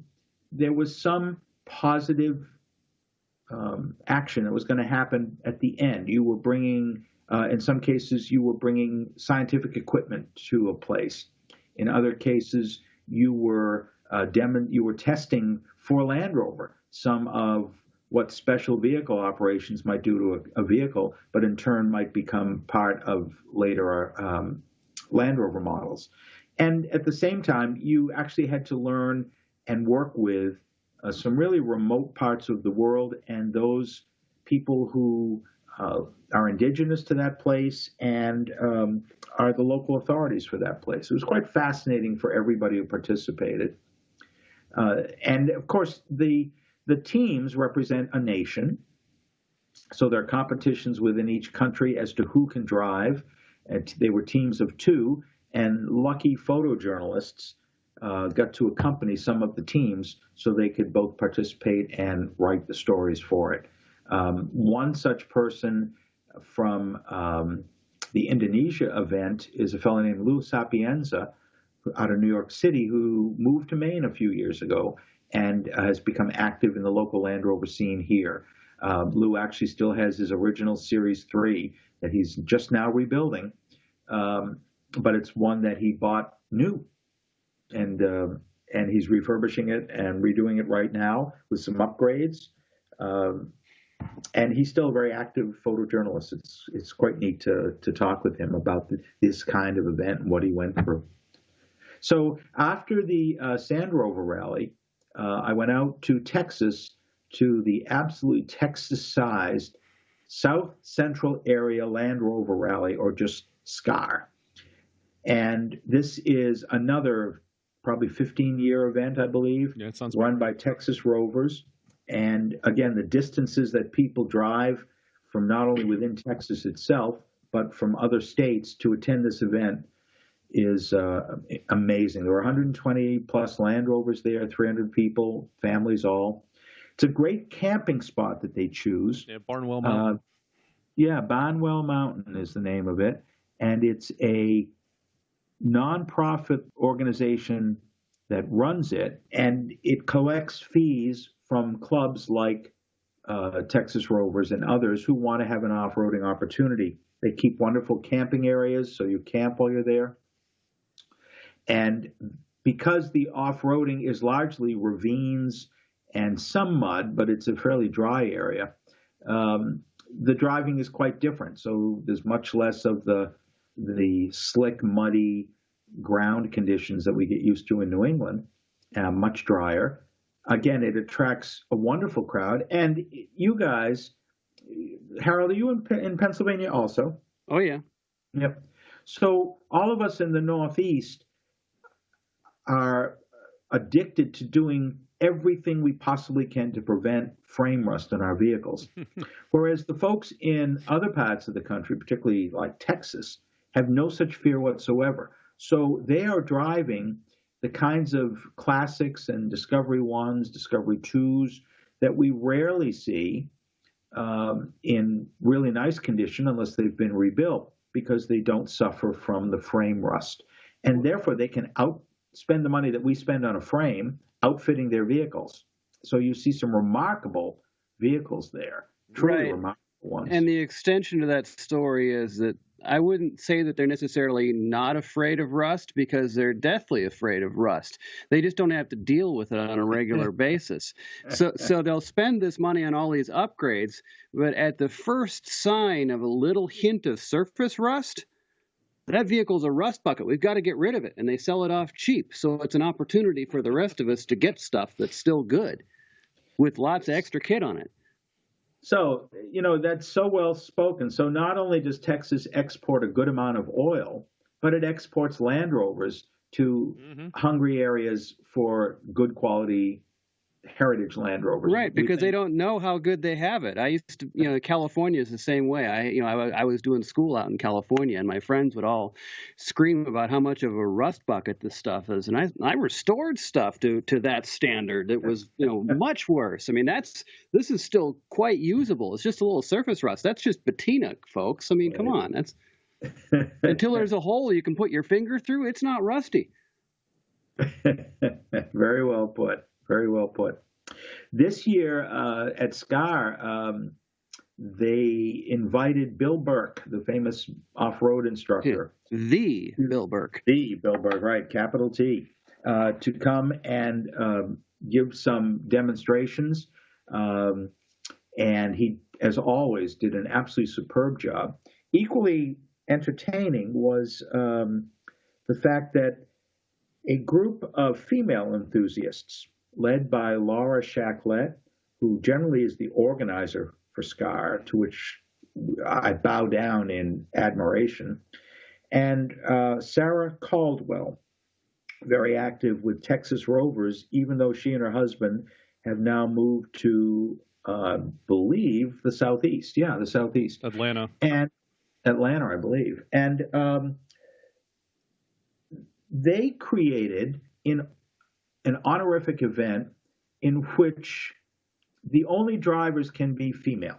So they want to get the passengers to be the men who usually come, and they want females to drive off-road. And I was asked to help meaning that I would be a passenger in one car for somebody who hadn't really done this before. But my sole function was to make certain that they didn't get themselves into serious trouble, or that if they had a question about what lever or what setting does what, I could assist. Otherwise, I was to be quiet and enjoy the ride. They named the event. They named the event after Barbara Toy. Are you two familiar with the Barbara Toy legend? Yes. So for our listeners, just if you Google Barbara Toy, you found in the 1950s this single British woman drove her Series 1 Land Rover all over the Middle East and Northern Africa at a time when that just didn't happen, particularly solo. Pollyanna, I think, was the name, wasn't it? Yeah, I believe Barbara Toy did that several times, and she wrote several books, if I'm not mistaken. You are absolutely right, and I believe her last trip, which was accompanied by someone more for safety than anything, was in her 80s or 90s. Yeah, that rings a bell. I think I did a search for the books at one point, and I recall that they're not in print anymore. But again, research. It's been a while since I looked at that. Now, John, didn't you do the ride along on the Barbara Toy rally when you were at SCAR? Yes, I did. I got to do exactly the same thing. I was told to sit in the truck and be quiet. And sit still and be quiet, another hard accomplishment. It was very difficult. Well, as long as they don't ask you for help with the red knob and the yellow knob and what they do. I did get to do some spotting. That was I was asked to do some of that. And I rode in a Defender, Terry, and I forget her last name, a very nice lady, was her husband's, and she got to ride in the truck. She was very nervous, but she did a fantastic job. And that was a good, what a great idea to do that for folks, in this case, ladies who probably don't typically get to drive those vehicles. Give them an opportunity to do the ladies are fully capable of doing as good or perhaps even better job than the men, because I think they have more patience for it than most men do. But they've been given a raw deal by not being allowed the confidence to do this, and so this event really helps to infuse that, and I applaud them for that reason. Yeah.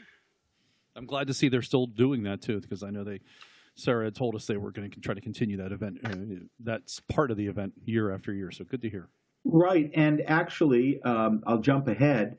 Out of the Solar Hull Society, an enthusiast named Fair Cook, she has. I've connected her with Sarah and with Laura with an idea that they would actually bring the Barbara Toy experience to different events around the country. Ooh, a traveling show. If not a traveling show, then at least the idea that there would be a format for women's trail rides, and that the Barbara Toy example and model would be followed. So Sarah and Laura are trying to work with Fair right now as to how to recreate it, and Fair can certainly, from her experience at the Rebel Rally that we can talk about in a moment, demonstrate how to drive off-road.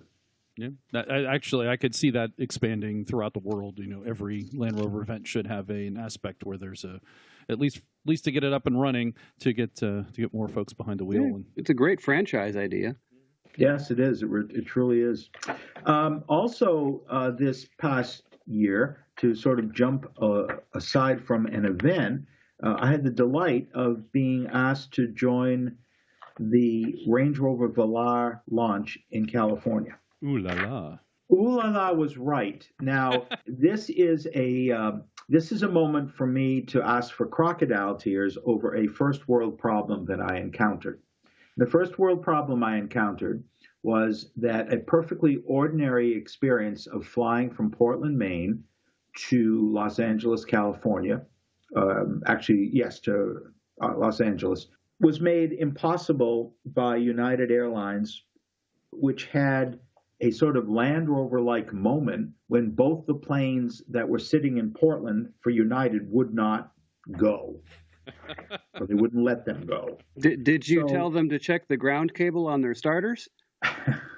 I offered to go jumpstart the stupid thing. Yeah. There you go. Did the hand crank the jet. There you go. Maybe the three amigos showed up on the instrument panel. Let's break out all the Land Rover tropes, shall we? Yeah. So The first, when no flights were going to be available and competing airlines that fly out of Portland did not have room to get me all the way across country, bless Land Rover's heart, the very hardworking crew, convinced United that I was to be put, along with another person for another purpose, on a cab for a 2-hour drive from Portland, Maine to Boston, where we were given another United flight that got us across country. And I arrived at the Velar launch in Palm Springs at 3 a.m, missing what I understood to be an absolutely elegant and very posh Palm Springs type meal and presentation by Jerry McGovern of the Velar. But I was applauded for even showing up at all, for staying with this. It was quite an adventure to travel across country, get into a amazing modernistic building in Palm Springs, 1950s modern, and then wake up and there's a Velar staring at me. The course was set up for 2 people to each vehicle with an eye towards on-road nimbleness, which is sort of a hallmark for the Velar, and off-road capability, which will surprise me in the Velar. The off-road portion was set up by the recently retired Bob Burns from Land Rover, who found a spectacular set of desert trails in the Joshua Tree National Forest area. And you were taking these truly beautiful vehicles across rocks and sand and cactus-filled trails that you might not think that you should do this. But it was their car, so you said, okay, I'll go do this. And it turned out to be a delightful and drive, obviously, and a particularly capable off-road vehicle. Again, as they get a little more rounded and it gets a little harder to see corners, so marshalling becomes more important, spotting becomes more important. But the vehicle was truly amazing. I was in both. I was in a gas engine one, just the gas engine one. But it really is a remarkable vehicle. It is the 2-liter 4 that they use in it. But it really was an amazing thing of what it would do. It's a very handsome vehicle, very comfortable vehicle. And then on-road, if you really want a nimble vehicle, it's terrific. It's sort of a giant Mini Cooper. How's the rear sight lines? I always got the impression from the Velar that it had significant blind spots. I don't believe it. I don't feel it does. To me, you could see the end of the car very clearly. There's very little overhang in the rear, and it does not get bulbous back there at all. So I had no fears.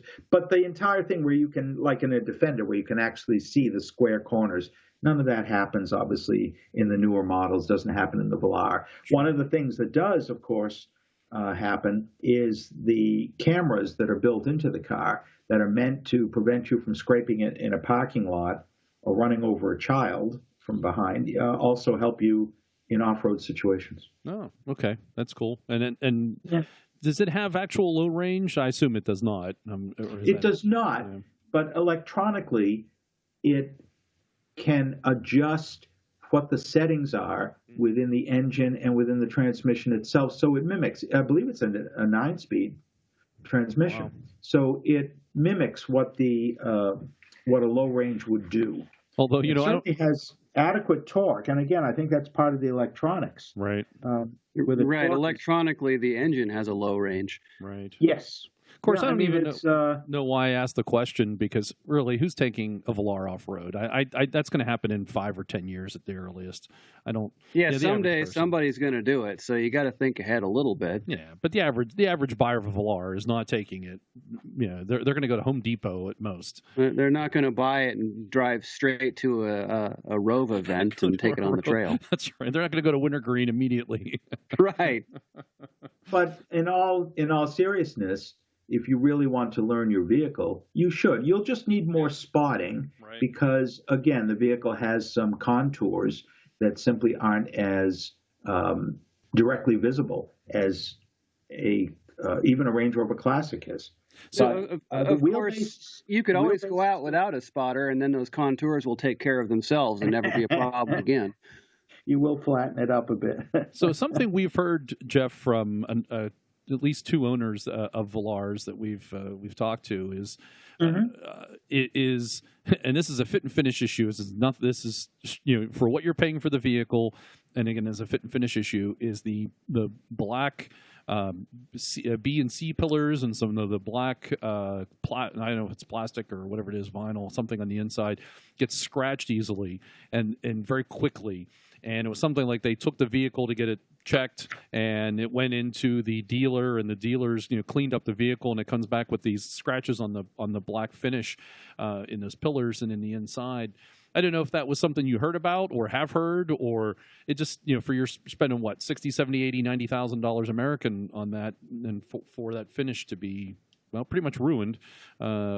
Just, it seems a bit. Well, this is why I hate automatic gas station car wash equipment. It's just they're going to hard the on your stuff. But they're going to the dealer. This was the dealer uses the same machinery. Gotcha. They don't hand wash anything, and one of their things, we're going to help you out. We're going to wash your car for you, and they run it through this cheap ass machine that tears everything up. Yes, and I can't speak to the issue in any way, and of course, I have to say that I would be oblivious to it. I'm thrilled that there is any plastic finish left on any vehicle that I own at all. So I wouldn't notice if it was scratched. Right. Like we said earlier, as long as there's no holes you can poke your finger through, you're happy, right? I'm thrilled. I mean, that's why that's why you have JB Weld and so on. That's right. Yeah. Oh yeah. I will say that the finish of the vehicle inside, it is a truly stunning one, and really has it's more than just a refined. There's nothing pretentious about its appearance. It simply gives you confidence because it really does look like it was all put together in a very logical manner. And your sight lines around the vehicle are terrific. Your sight lines from the cockpit across the fascia and so on are brilliant. The feel of the car was brilliant. I rode with Auto Week's Richard Truitt. And Richard also writes for Automotive News, so the Crane publications. And he is a longtime Triumph automobile enthusiast, so real sports car guy. And I did more of the off-road than he did at our joint, and I let him do more of the on-road because that's really his forte. And he was very impressed with it as a driving vehicle. Nice. And another thing we've heard complaints about, it's more on the modern side of Land Rovers, more specifically than Velars, the accessing the information, the infotainment system being difficult and unresponsive. Any thoughts on that? Have you kind of agree with that, or? I'm, again, just not a person who can comment effectively or realistically on that. My in-car entertainment is me singing at the top of my lungs. And barely being heard over top of all the mechanical wizardry happening. Oh, and the 2A. Yes, exactly. Oh, yeah. Exactly. Don't bother asking a serious truck guy about infotainment systems. No. No, you are your own entertainment and your own best friend and your own entertainment in one. So if they are, I have read certainly in other publications that the complexity of all of these systems lends themselves because they are combining entertainment and navigation and vehicle black box functions all in the same units. Mm-hmm. So, at some point, until somebody decides we should really not obsess over collecting data on every vehicle and thus having proprietary systems only within our vehicles, at some point they'll do what, in effect, the cell phone manufacturers have done, which is said that by and large, we're simply going to let either Google or Apple design and their contract people design the apps, and we'll simply build the hardware. And it's headed that way. It goes well. It actually goes a little more beyond that because it's not just the infotainment part. It's accessing basic vehicle functions like wanting to turn on. The radio, there's that, but like the AC or heated seats or whatever it is you have, and by putting all that functionality into a central console that then you have to tap through. And while you're driving, can you get to it quickly? Does it respond well enough? Can you quickly get to it? I know the Tesla Model 3, a lot of folks complain about being able to, because everything on the Model 3 is in this center console. So you're controlling not only your information, or excuse me, the entertainment side, you're controlling the information side. So whether that would be turning on vehicle functions such as even even the lights and things. And so there's you're driving down the road and you need to turn something on, and you have to take your eyes off the wheel for a good period of time to do that. And it's more than simply getting access to the radio. It's this minimalist approach that McGovern has, to me, is kind of defeating driving the vehicle kind of in a safe manner after a fashion by not having knobs for vent control and things like that. That's kind of what I was getting after. Apologize to be really serious, but that's what that's about. Well, no, John, your points are well taken. I have a hunch that some of it is the issue of manufacturing and component supplies in general. By the more that of these things that you can put into software functions on one unit, the less you have to have for switches, buttons, and assembly costs. Right. So you ideally are either making a more profitable vehicle that way for yourself, or you're making the vehicle a lower price point. Either way, I certainly acknowledge that I'm one who reaches for a button to push or a knob to turn. Yeah. Or a lever. Or a lever, yes. Oh, I love levers. Absolutely. Uh-huh. There you go. Thank you, Harold. Mash a pedal. Yeah. And that's my preference. That tactile sense is very important. But at the same time, since I am, frankly, of similar age to Land Rover, I recognize that that's the way I grew up around vehicles. If I'm 20 and everything that in my life has largely been a touch screen function, then I probably am one who are looking for the touch screen to do more and more. And when you learned how to drive by playing a video console. Yeah, there you go. Mm-hmm. Grand Theft Auto, exactly. Yeah, there you go.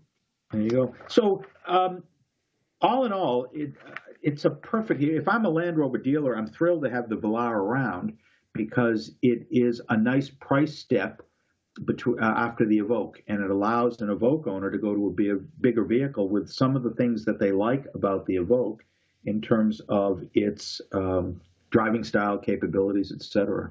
But it allows them to do it, and it also gives them another mileage point that really does help. Land Rover still, whatever happens under the Trump administration, the moment Land Rover has to plan for ever more efficient vehicles in terms of fuel economy. I think we saw this coming, that the Evoque number 2, the series Evoque Series 2, if you will, looks more like a Velar now. I think that's I think that shows you a direction that I think McGovern wanted to go to with the Range Rover, and since the Evoque was his baby, Evoque 2 now is going to look more like, I think, the Velar he would want Land Rover to be. If you didn't have I think he has to keep the Range Rover main one like it is. He spoke at the event, and he was there, and he identified that some of the styling cues of the Velar are features that will appear on other Land Rover, Range Rover models in the future. So, for example, the newest Evoque does have the disappearing door handles, among other things. But the interior look is definitely the next sort of generational look for the Range Rover lineup as a whole. It was a nice car, and it was certainly, again, capable. In the story that we ran, we were sent to the California desert, which I didn't mind. But at the same time, there was a Velar event also held soon after at the Land Rover Experience schools. So they brought the Velars to the schools to put dealers, local dealers, and active customers, the so-called super loyalists, into them early and show them off at the Land Rover Experience schools. And talking with Jaguar Land Rover North America, got some great photos and talked to some of the driving instructors in Asheville. They got some snow there before we went to print, so we were able to get some experience with the Velar in snow conditions as well. And again, with slippery conditions and the electronic wizardry that's built in, this isn't the problem that it once was. with an older vehicle like our series trucks or the Defender Discovery lineups. Right. Yeah, definitely agree there that it helps on slippery conditions. Yeah, really did a wonderful job. Did you end up at the Rebel Rally because you were out in California then for that, or did you combine those trips? I did not combine. They were way different times of the year, but I'm delighted to talk about the October Rebel Rally. Can you all stand another set of stories? Keep going. No, the hard drive is not full yet. The Rebel Rally is in its third year. It grew out of the experiences of an utterly extraordinary driver named Emily Miller. Emily Miller got her chops in off-road competitive driving by being one of the few female drivers and navigators during the Baja 1000. She handpicked by Rod Hall, actually. Bingo, that is exactly it. So if Rod Hall says you're good, that's about as good as it can get for competitive off-roading. No, that's a personal endorsement from Yoda. Yeah, well put, Harold. Well put. So Emily became really interested and, in some ways, frustrated as an adventuresome person about the relative lack of opportunities for women to participate and the general lassitude amongst organizers to get women actively involved in these kinds of events, sponsors, you name it. So Emily became involved with the longtime French event, the Rallye des Gazelles.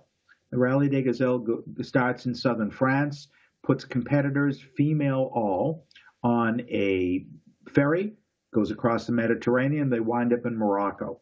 And for about 10 days, a team of a driver and navigator, in the case of the Rallye des Gazelles, in any vehicle, any off-road vehicle,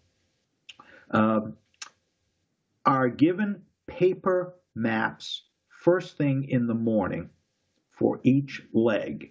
They are then sent to find through map coordinates only. You take your own map coordinates. You leave your cell phone and your GPS behind.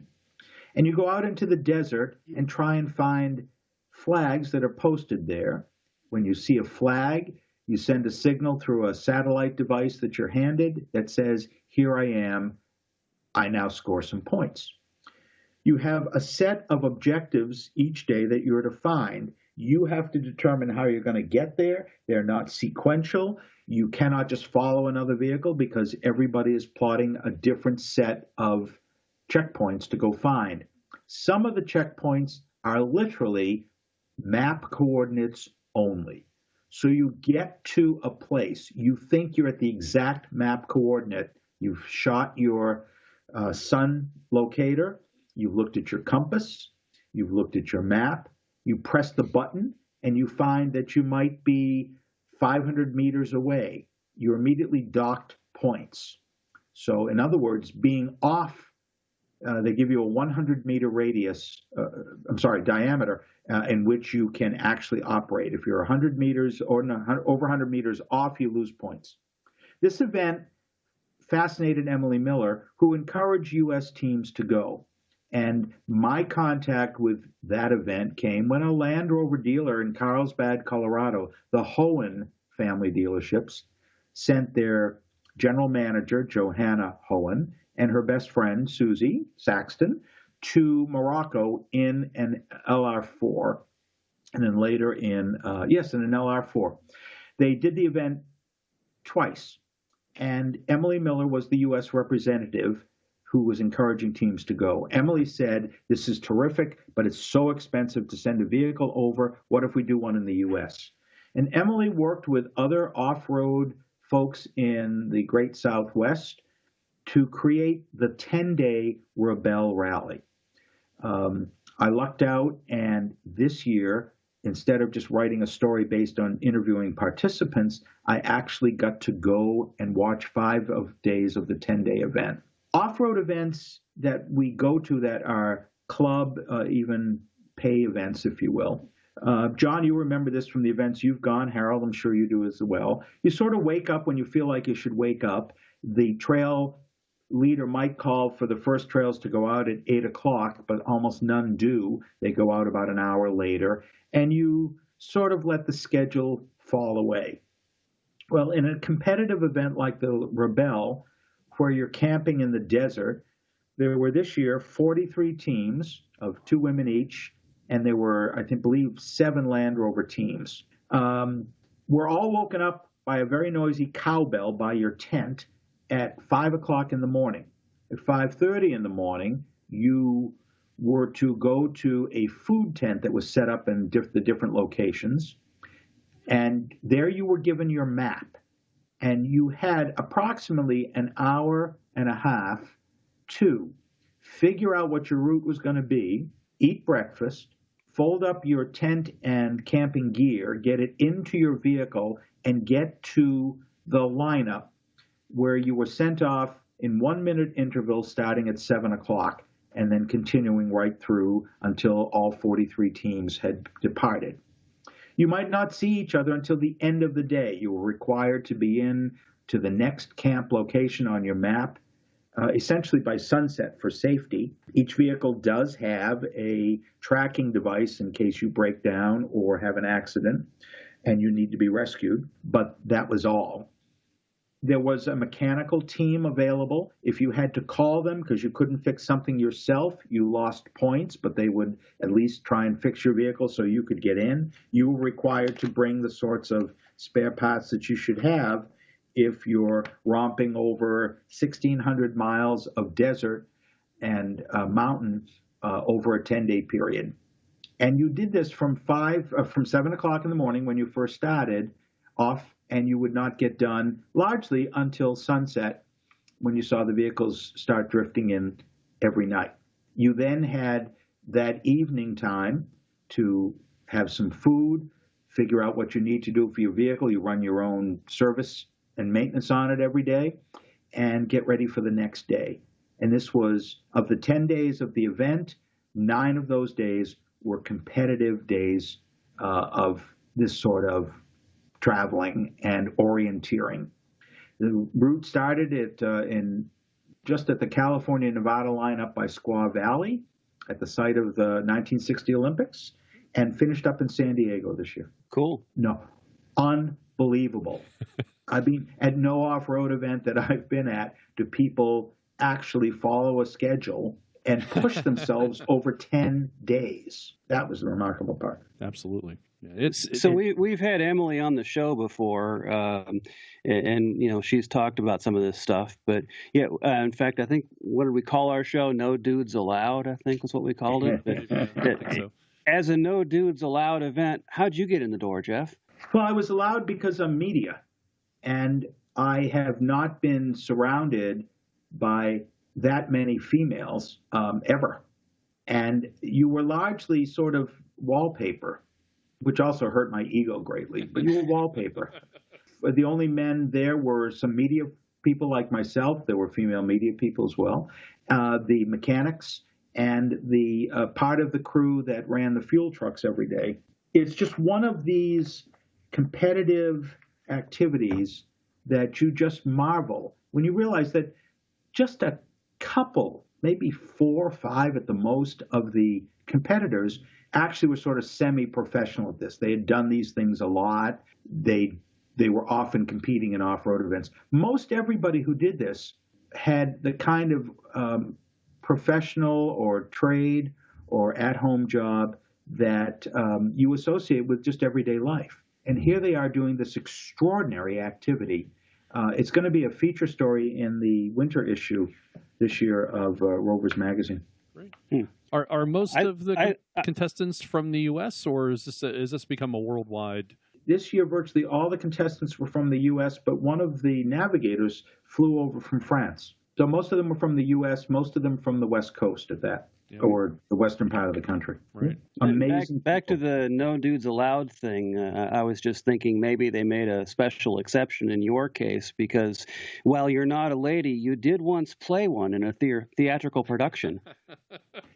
I was hoping that somebody would pitch that, and I could then segue into the remarkable job I did in the comic farce Leading Ladies, where indeed I I had to play a deaf-mute woman. Yeah. Leave it to Harold to bring that back up for you, huh? How about that? See the It was a glorious moment. The mute part is the part I'm having trouble with, Jeff. How could you pull that one off? Harold, it's called acting. He was acting. All right, showing your chops there. It was a stretch role for him. He was stretching his capability. Yes, the lady part, no problem, but the mute part, that's the challenge. That was the real acting, yes. And so it's an event that I urge everyone to pay attention to. The commitment of the participants is just extraordinary. Nothing short of extraordinary. Mm. And you've had Emily on. I remember that podcast or a portion of it that I could listen to.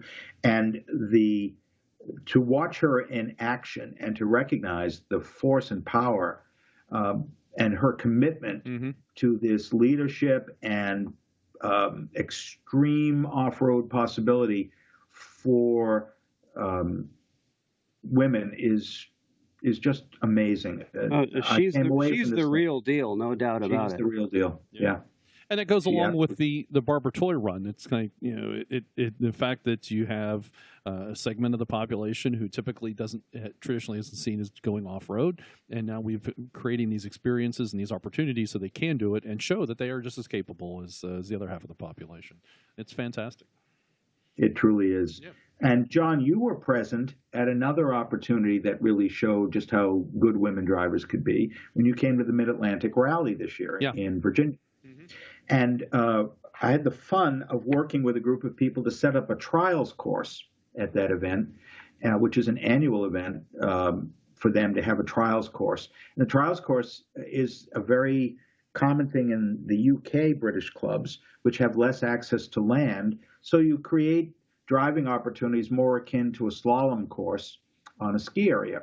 And the idea is you need to know your vehicle so well that you can plan forward progress around a series of turns and moguls and slippery spots through some very narrow placement of, in effect, slalom poles. You hit a pole, you lose points. Lowest overall score wins. Our course this year took about an hour and a half for people to do all 5 sections. And not surprisingly, once again, some of the best driving and some of the winning driving was done by women who, Harold, I think it was to your point, might have more patience about tackling something. It was quite fun to do. Yep. Great turnout at Mar. Jaguar Land Rover sent Chris Tefke there, one of the off-road driving instructors, a very active person in the Baltimore, Maryland area with off-roading, and gave him a Range Rover to come and show off. Chris was so thrilled, John, at what happened at that event for him that he called me not long ago to throw out some ideas of what he would like to see happen from Jaguar Land Rover at that event. Oh, wow. So that was really cool. Yeah. So he'd like to do more. That's great. Like to see the company do more, which I think we all would like to see. Yeah. Absolutely. Now, the trials course portion that you're working with, Jeff, do I remember correctly that is sponsored by your friends at Rovers North? It is indeed sponsored by my friends at Rovers North, who provide the winning prizes, but also get me down there so that I can spend most of that weekend setting up the trials course. Yeah. And I got to thank a lot of volunteers who stepped in to help set up the poles. Hats off particularly to Scott Preston of Tennessee and his son Harrison, who had come for more fun than helping me, but spent a lot of time helping set up the course and help design the course. Also, we had a chance, if I could mention this, John, to say goodbye, if you will, to his professional life, to Les Parker. Les has been a longtime enthusiast working at Rovers North. He's the British voice you hear. He's an expat, now a U.S. citizen. And Les formally retired from his time at Rovers North this year, but on his way to enjoy life in Florida in the winter, stopped by at Mar and helped us set up the course. And we had a chance at their barbecue that evening for the Virginia Land Rover community to really say thanks to Les for decades of technical help on the phone and overall knowledge and background in Land Rovers. He's been a wonderful asset. I can recall many a phone call to him at Rovers North. Yeah, and one of the nicest things of talking with Les for me and getting technical help was he never laughed out loud at the questions I asked. And I got to give, that takes a lot of reserve, Yes. giving some of the dumb questions I've asked over the years. Well, there are no dumb questions, just dumb answers. Right, but there are also dumb people who can't seem to remember that they were told the same thing last time. Harold, you're probably too good to do this, but I got to tell you, I can never, ever replace the drum brake pads on my Series 2A and remember where the springs go. I admit I have to cheat. I keep a couple of fully assembled examples in my shop, and I just go copy it when I can't remember. And that's what I need to do. Memory aids. So Les has had enormous patience at this sort of thing, but he also brought a tremendous charm and wit to every conversation and is a real enthusiast himself. Between his series trucks and his Defenders, he's had Discoveries and Classics and other British cars. He's a remarkable man. At the Mar event that I helped you guys out down in the field there for that Yes, you did. part of it, including our friend Scottish Bob. But my only complaint, I had all these bites, and I mistakenly, because it was very warm that weekend, I mistakenly wore shorts, and I didn't know that there was all these bugs down there, plus the you wouldn't expect bugs at that time of year, and not to mention all the grass was hitting your legs. And The Virginia Air National Guard. Yeah, that was other than it was minor, but it was a very good event. It was fun. It was nice to return to Mar after having not been to Mar for a number of years. And Yeah, it must have been a good event if you came home with only one complaint. I think, John, what it shows is that you've just spent too much time in Pittsburgh. Really? Careful. Yes. No. It's home. It's home. It's a fine home. I mean, you're forced to be a Steelers fan, but it's a fine home. And hey, you don't have to be in Pittsburgh to be a Steelers fan, dude. You can be a Steelers fan anywhere on the planet. That's right. Not in New England. Right. Let me tell you. Oh, sure you can. I bet you there's a few up there. Well, they're wisely staying well hidden. Until the Steelers come to town to play. Nobody packs an away game like Steeler Nation. Yeah. Right. Yes, we'll be seeing those yellow towels everywhere. I'd but like John, really, I mean, to note that you're in a grassy field, of course there's going to be grass. Yes, I know. I understood that, but it was that time of year, early October. It's usually, fall should be around, and it was a nice fall day, but it was excessively warm and. It was very hot. It was very hot. And a couple of years ago, it snowed. Yeah. So who knows? Yeah, I know. That's exactly it. Yeah.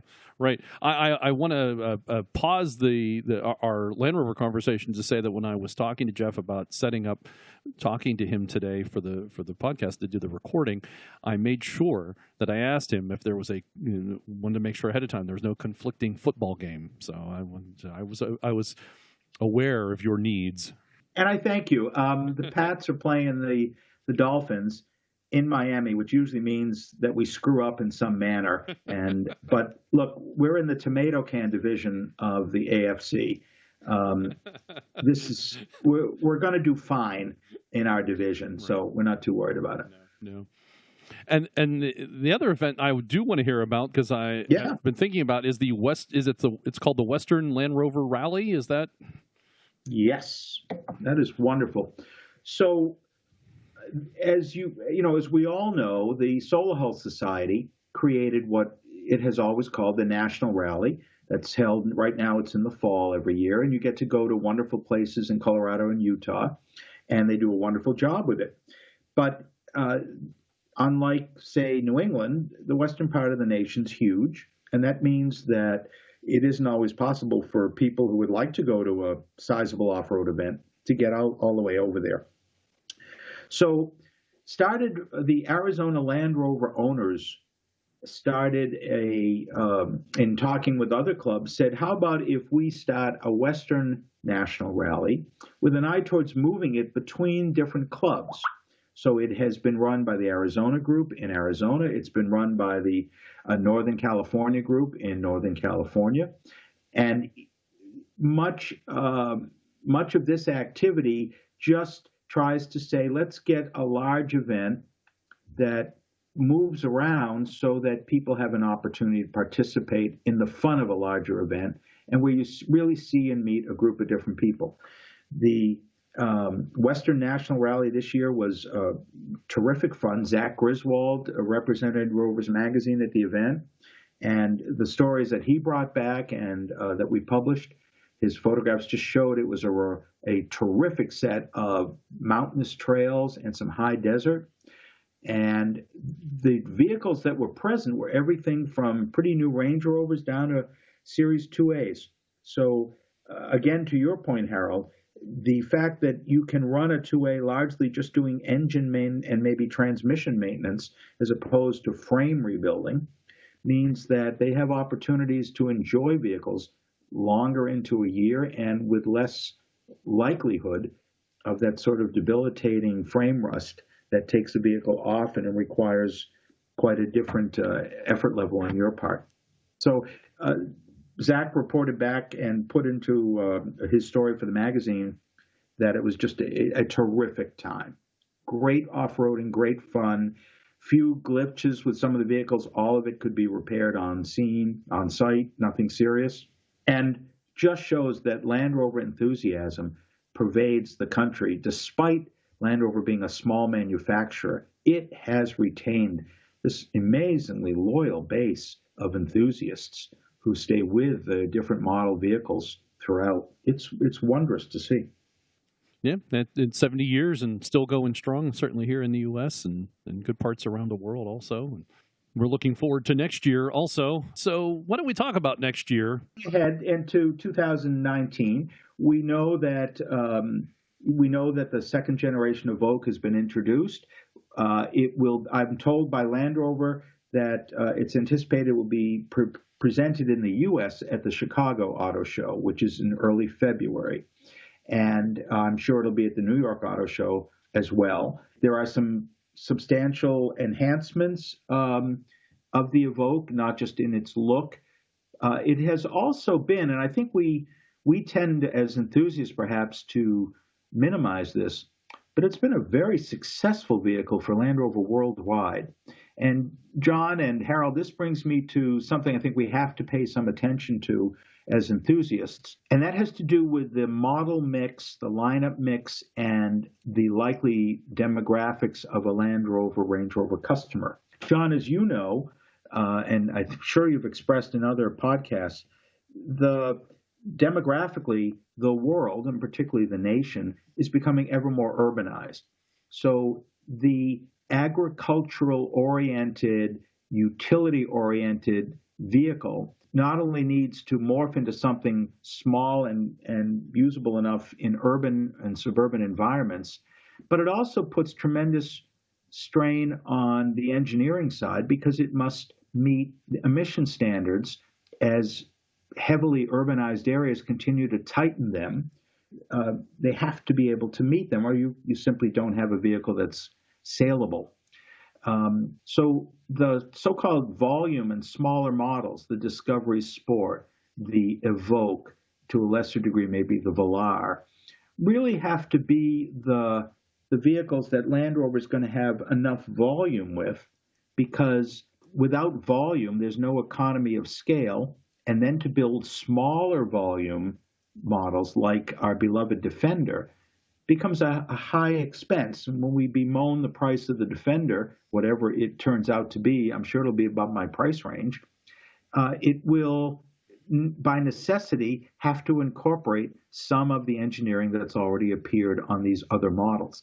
Land Rover just does not have the resources financially to invest in a lower volume, expensive to produce, and perhaps somewhat less saleable than you believe, Defender of the future.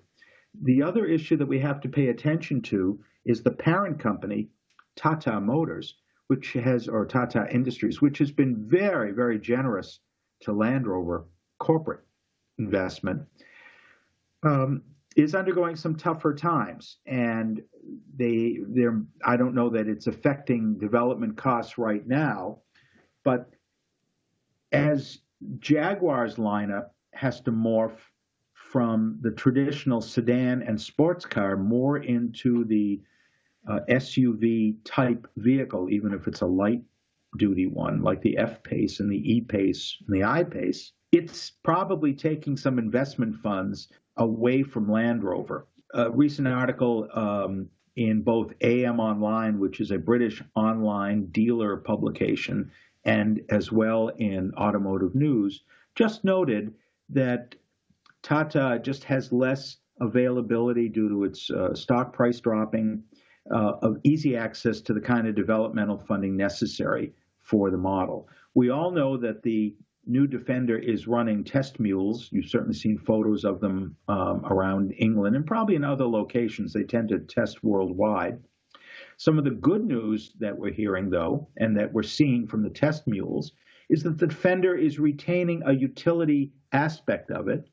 There will definitely be, as they've done with the other Land Rover models, the Discovery and the Range Rover, there will definitely be a family of Defender vehicles. So we're likely to see a Defender that's more attuned to people who think a RAV4 is awesome, and we're likely at times to see a Defender Sport at some point for people who want to have a kind of Range Rover Sport experience, but in a Defender lineup. And we're likely to see a drivetrain that has to incorporate all of the features that appear on vehicles today, because that's what owners expect to have. So we're going to see multiple speed automatic transmissions. I don't know if for the U.S. market we're really going to see a standard shift Defender. I would love to see one, but I note that Jaguar only has one model, maybe two, but they're all the F coupes that are manual shift, and I don't know if the Land Rover will bother doing that for the U.S. market. I don't think they can sell enough to support it.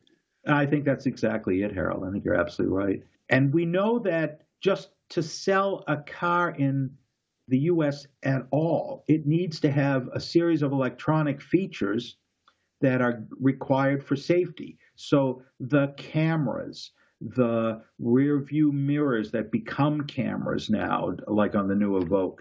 We know we're going to see lane avoidance or collision avoidance. These things are just required, or will be required by 2020 by the National Highway Safety Transportation Authority. So we know that this is going to have to happen. We know then that there will be a complexity to the engine and transmission and the resulting electronics.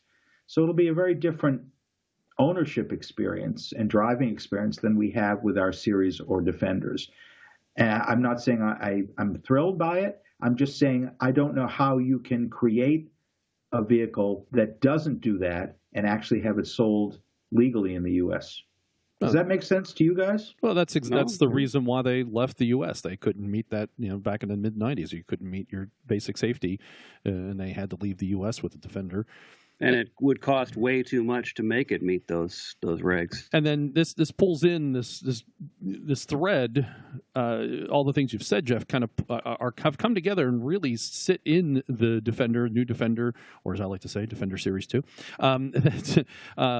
Is an exact understanding of Land Rover's history over 70 years, where you had a small, and I guess I'm putting my whole theme together here. You had a small mark that continued. They had a great model, the Land Rover, and they put their development money into other models, and were never able to have enough money to put it into evolving the Land Rover, then becoming the Defender. Now you have some development money and other models, and it's now a revolution in the model, and it's going to be jarring to people because of that. And that's why there's a lot of frustration and a lot of difficulty and people complaining because they couldn't evolve the model. They now have to revolve, using that term, the model. And that's kind of like Land Rover to me in a nutshell. Not having being out there, capable, great model, got to a certain point and didn't have enough money to or time to evolve and keep up. Pulling all your threads together and all the conversations we've had together about this, I think it pulls into a nutshell. It's going to be jarring to people. Well, it will be. And my thought that I want to offer again comes back to the expectation of the driving experience, depending on which generation from boomer to millennial you grew up in, what you expected a vehicle to do and how you expected it to enter facets of your life evolved over time.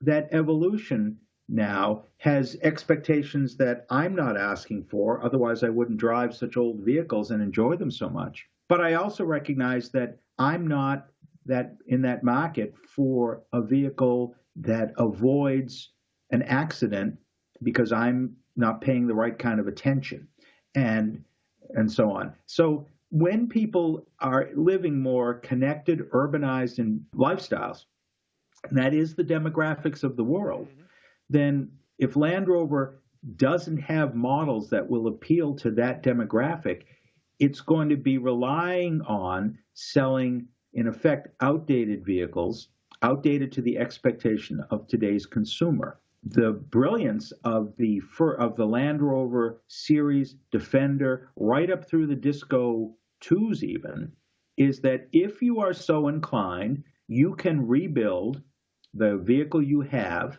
and continue to drive it with its expectations and in the manner that you are accustomed for the rest of your driving life. It's a matter of what do you want to do. And then you can hand it to somebody else who can do the same thing.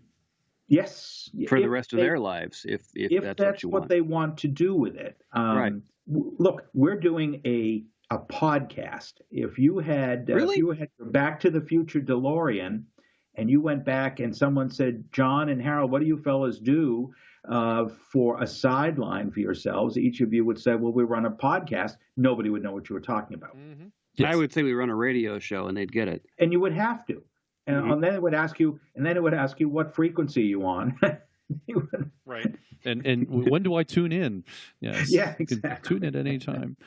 So my real issue for the Discovery is I hope whatever they call their utility model, in other words, whatever its permutation and features, that it retains the flexibility that it was inherent in the very first Land Rovers. Land Rover ads in the 60s, 70s, 80s all talked about how there were 30 to 40 different versions of a Land Rover you could have, because between the two wheelbases, or three wheelbases eventually, and all the different accessories you could put in the vehicle, you could really have quite a number of different vehicles for different uses. The multiple use utility Defender, I hope, will stay, and I hope that to the degree that anything can be field repairable, it remains field repairable, because that was a hallmark that you did not need to be living near the 130 or so Land Rover dealers in order to own a Land Rover. Yeah, well, I think that's going to be more difficult. That's just by the nature of things. They've been exploring that with the newer models, and so can you field repair a Velar? Can you field repair a Disco 5? I think that depends on your skill level, of course, but certainly you won't be able to do it with 6 spanners and a hammer. Nope. I'm hoping, I agree. Now, one of the things that is true, Harold, your business side of you probably has seen this, but if I talk to shop mechanics who are not Land Rover specialists, and I ask them, when was the last time you did a valve job? Well, nobody does valve jobs. Between fuel changes and efficiency changes within engines, the valves just don't burn like they routinely did. So you don't have some of that maintenance side. What I'm thinking of more would be that the various modules that control functions within the car, that they either be created to near airplane level, aviation level strength and reliability, or that they have, if you will, plug-and-play capabilities such that once you've identified with a scanner what you need, that you can replace that. It's getting that way in some, and at the same time, I just hope that Land Rover remembers that was one of the hallmarks of why you had a Defender. It was that you didn't have to go to the dealer. Right, and you didn't need an oscilloscope with digital storage on board. No, not at all. Well, it remains to be seen, yeah. Which is the price of admission these days, by the way. Is it? Yes. Yeah, it does remain to be seen. When I talk to Land Rover UK engineers who come over to various auto events, to a person, they insist that the capabilities that are built into the Land Rover are those that are the level of heritage, that they can remember some mentor at Land Rover. One fellow at the Velar launch knew Charles Spencer King.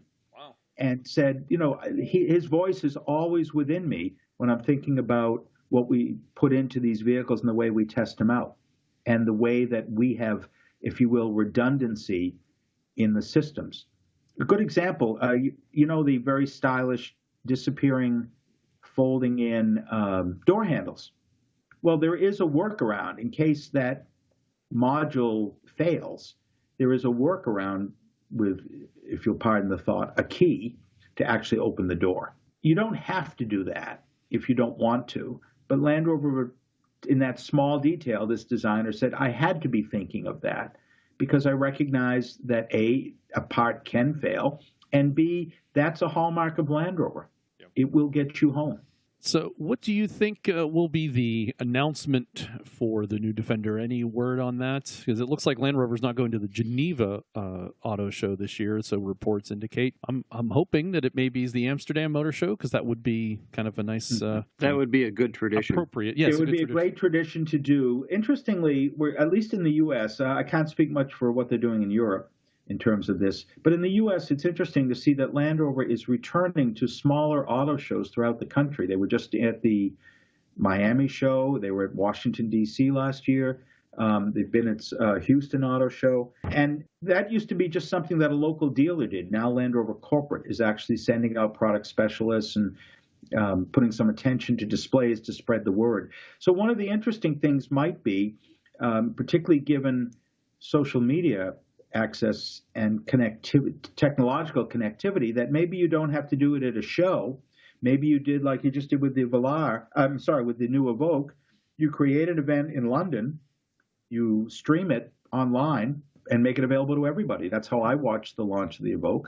Some of us were hoping that was what they were going to do with their 70th anniversary World Land Rover Day. We were hoping for an unveiling then, but that didn't happen. That didn't happen. No, that didn't happen. Wouldn't that have been a tremendous opportunity? It would have been a great opportunity. It truly would have been. I know just from talking to Land Rover Corporate here, JLR, and talking with some folks who came over for the New York Auto Show from the UK, that Jaguar Land Rover is a much smaller company in terms of the number of people available for special things like this than we think. We want to believe that this is something that you can do relatively easily, just hire the crew to do it. But there just aren't that many people. I mean, you read about what seems to be a large company, but in the automotive world, it's still a small company. They're right now, I think, at about 600,000 vehicles worldwide. Mm-hmm. That's extraordinary for Land Rover. They feel they need to get to closer to 1 million in order to have the kind of real profitability that allows you to set aside a lot of money for the future. I want to say that, doesn't Ford make more than 1 million F-150s and sell them in the U.S. each year? Probably. That sounds about right. It's 900,000 to 1 million vehicles that Ford makes of the F-150 alone. Right, and that's just one model. That's just one model. Yeah, well, I think we've looked a couple of years ago when we were looking at the percentage of the U.S. market. Land Rover was like under 1%. It was under 1%. Yeah, it's not even a full percentage. That gives you an indication. And of course, sales have been falling around the world for a number of reasons. And I think that their expansion plans that they've been doing over the past year or two, and ramping up for the new Defender, ramping up for to build 1 million models a year and move into profitability, prepare for electrification as the company wants to do and is going to be required by the market and also by regulation. Then they had this problem this year where they're ramping up, things are going well, and all of a sudden, bottom drops out. You've got China having difficulty with their sales. U.S. sales have dropped. Not in the Land Rover lineup. They've dropped in the Jaguar side. Land Rover, I believe, if I'm not mistaken, Well, maybe it's JLR sales are down 8%, but it is. It's yeah, JLR sales are down. I also, like you, John, I try and follow this. It's the overall sale is down at the Jaguar, and then that's because sedan sales as a whole, which had been Jaguar's model strength, are dropping. Land Rover in the U.S. is doing well and meeting, actually setting sales records, quote unquote. But worldwide, yes, the diesel blowback has been somewhat tough on Land Rover because remember they went to diesel engines by and large in all of their models, and in the European market, diesels predominated, and now you simply have less demand for that as you move over towards more hybrid or electrified vehicles. Similarly, Land Rover has to deal with what on earth is going to happen with Brexit. You have staked out yourself as a premium vehicle in terms of features and pricing, and now you may have an additional charge that you have to put on each vehicle. I think that's why they moved to look at a Slovakian factory for some of the volume models. Well, actually, I think they were planning to go to the Slovakian company or the Slovakian plant before Brexit even became an issue, and I think they got caught with their pants down, so to speak, because now what's going to happen with global supply chain, and you're moving within the European zone, you're moving parts around easily, and I think that's what they were anticipating was going to happen with, and now all of a sudden, we have this new plant, and it's that supply chain's in peril. That could create additional costs. I tell you what, I know we're trying to end here, but I think I just thought of this idea. When the new Defender is announced, I think I want you to come on the show immediately after. We're gonna have we'll have a special podcast. And I think we should come on as soon as it's announced, and then they do the reveal. A special episode mid-month or something, even if whenever necessary. it is, and it's just going to be new Defender revealed, and we'll have on a little round table, and we'll talk about it as soon as it's revealed.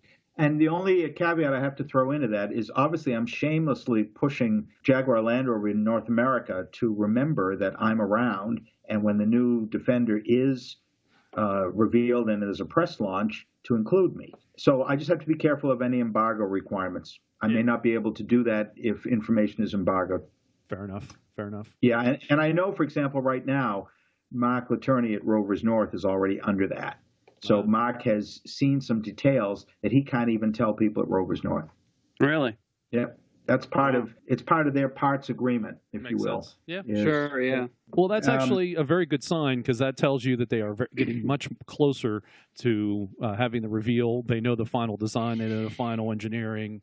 It's a great sign, and they are talking. It'll be a 2020 model. So whether it comes out in the middle of 2020, as they often do with a spring model launch, or whether it comes out, in the traditional new model context of the fall of 19. I kind of doubt it's going to be that. I don't think they're that ready. I certainly haven't heard anything. Let me just step back here. When the Velar was launched, one of the issues was trying to get enough training opportunity for the dealer network with the Velar. It was sort of announced, but in the UK, but there wasn't a whole lot of support for how they were going to get it into the U.S. market and when it would come and getting the dealers ready for it. So a part of this is the reveal, just like the Evoque 2, it's revealed, but it hasn't been introduced in the U.S. It won't be available in the U.S. market for a while. Right. The techs have to be up to speed on the service before they can sell it. You need you need to know you have a parts network in place for it, et cetera. So it takes a bit, and the dealers will often get, again, it's confidential, but they'll get information about product features and model features and so on ahead of any sales announcement at times. But I haven't heard anything from Land Rover North America. The last time I saw Joe Eberhardt at an event was last spring at the New York Auto Show, and he had a press conference that I could attend with a group of about 15 of us. And, he was up front. He said, there's no way I can talk about the Defender to you. Not yet. Well, because he knows that everybody's going to be asking him that. Yes, he does. That's what everybody wants to know. That's what everybody wants to know in the enthusiast community. Remember... Well, everybody that matters then. How's that? Everyone who matters to me and you, right. Exactly, and John. But remember, the Defender was a lousy seller in the North American version. It's hugely popular now. Yeah, it sold terribly. Right. It just took a long time to catch on, but now that it's here, people know it.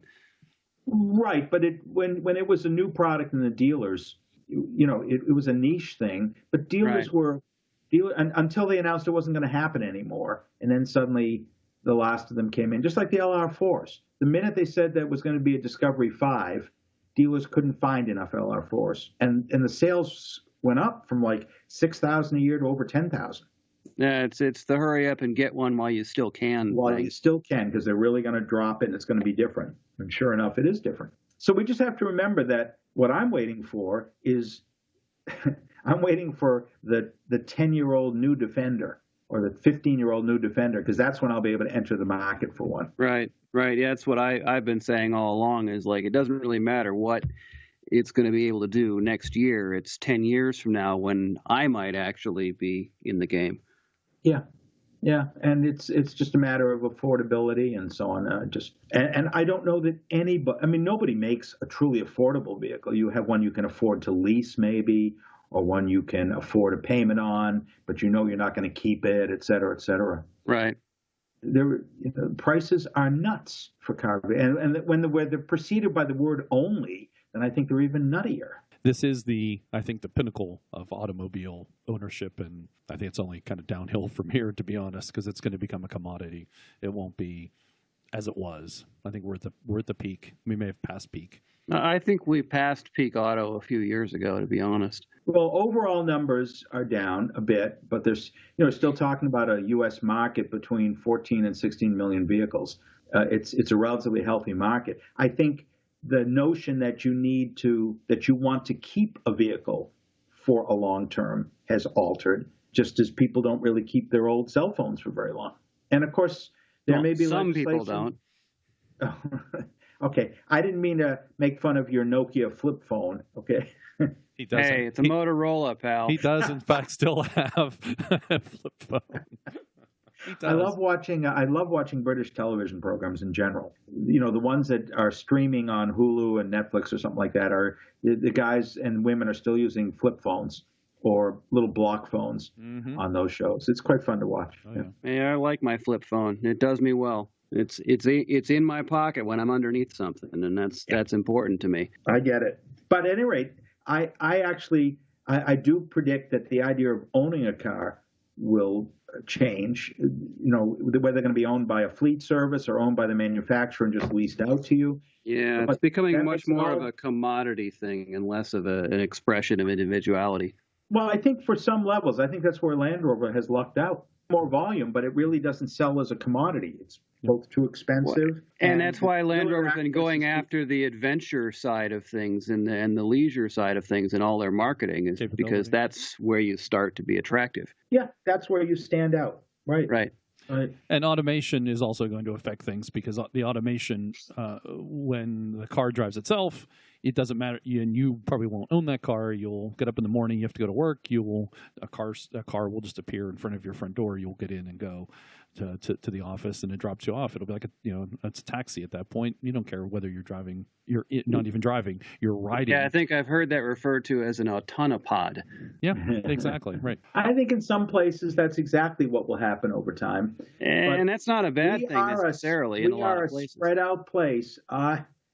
We still have plenty of areas where you can't even get a cell signal, let alone get your autonomous car to figure out where the hell it is. Or you live on an island that doesn't have a good means of heating in the wintertime. There's no means of heating. No, I mean, you can't. Yeah, I know what you mean. You can't have, in order to have an autonomous car, you really need to have autonomous roadways. Initially, yes, but over time, and Land Rover is also working on being able to go off-road in an autonomous fashion, and that capability will help in the situation that you're talking about, where maybe there aren't the best roads, or they're not improved roads, or they don't have the capability to talk to the vehicle so it knows where it is. That will help out with that. I think that'll where we're going. We don't need roads. Yes, that's exactly it. Technology will fix all that in time. It's just a matter of when, and you already see a decline in drivers. The telephone, the smartphone has replaced the vehicle as a young person's means of independence. So that's why there's not as much younger folks that want to become drivers. They don't need to. What do they need to drive for? That's not. Yeah, I mean, you don't need to go over to your friend's house and hang out. You can just stay in your own room and hang out via the phone. You got it virtually. So, Jeff, we've talked quite a bit about how the new Defender is going to necessarily needs to be a good bit different from the old one.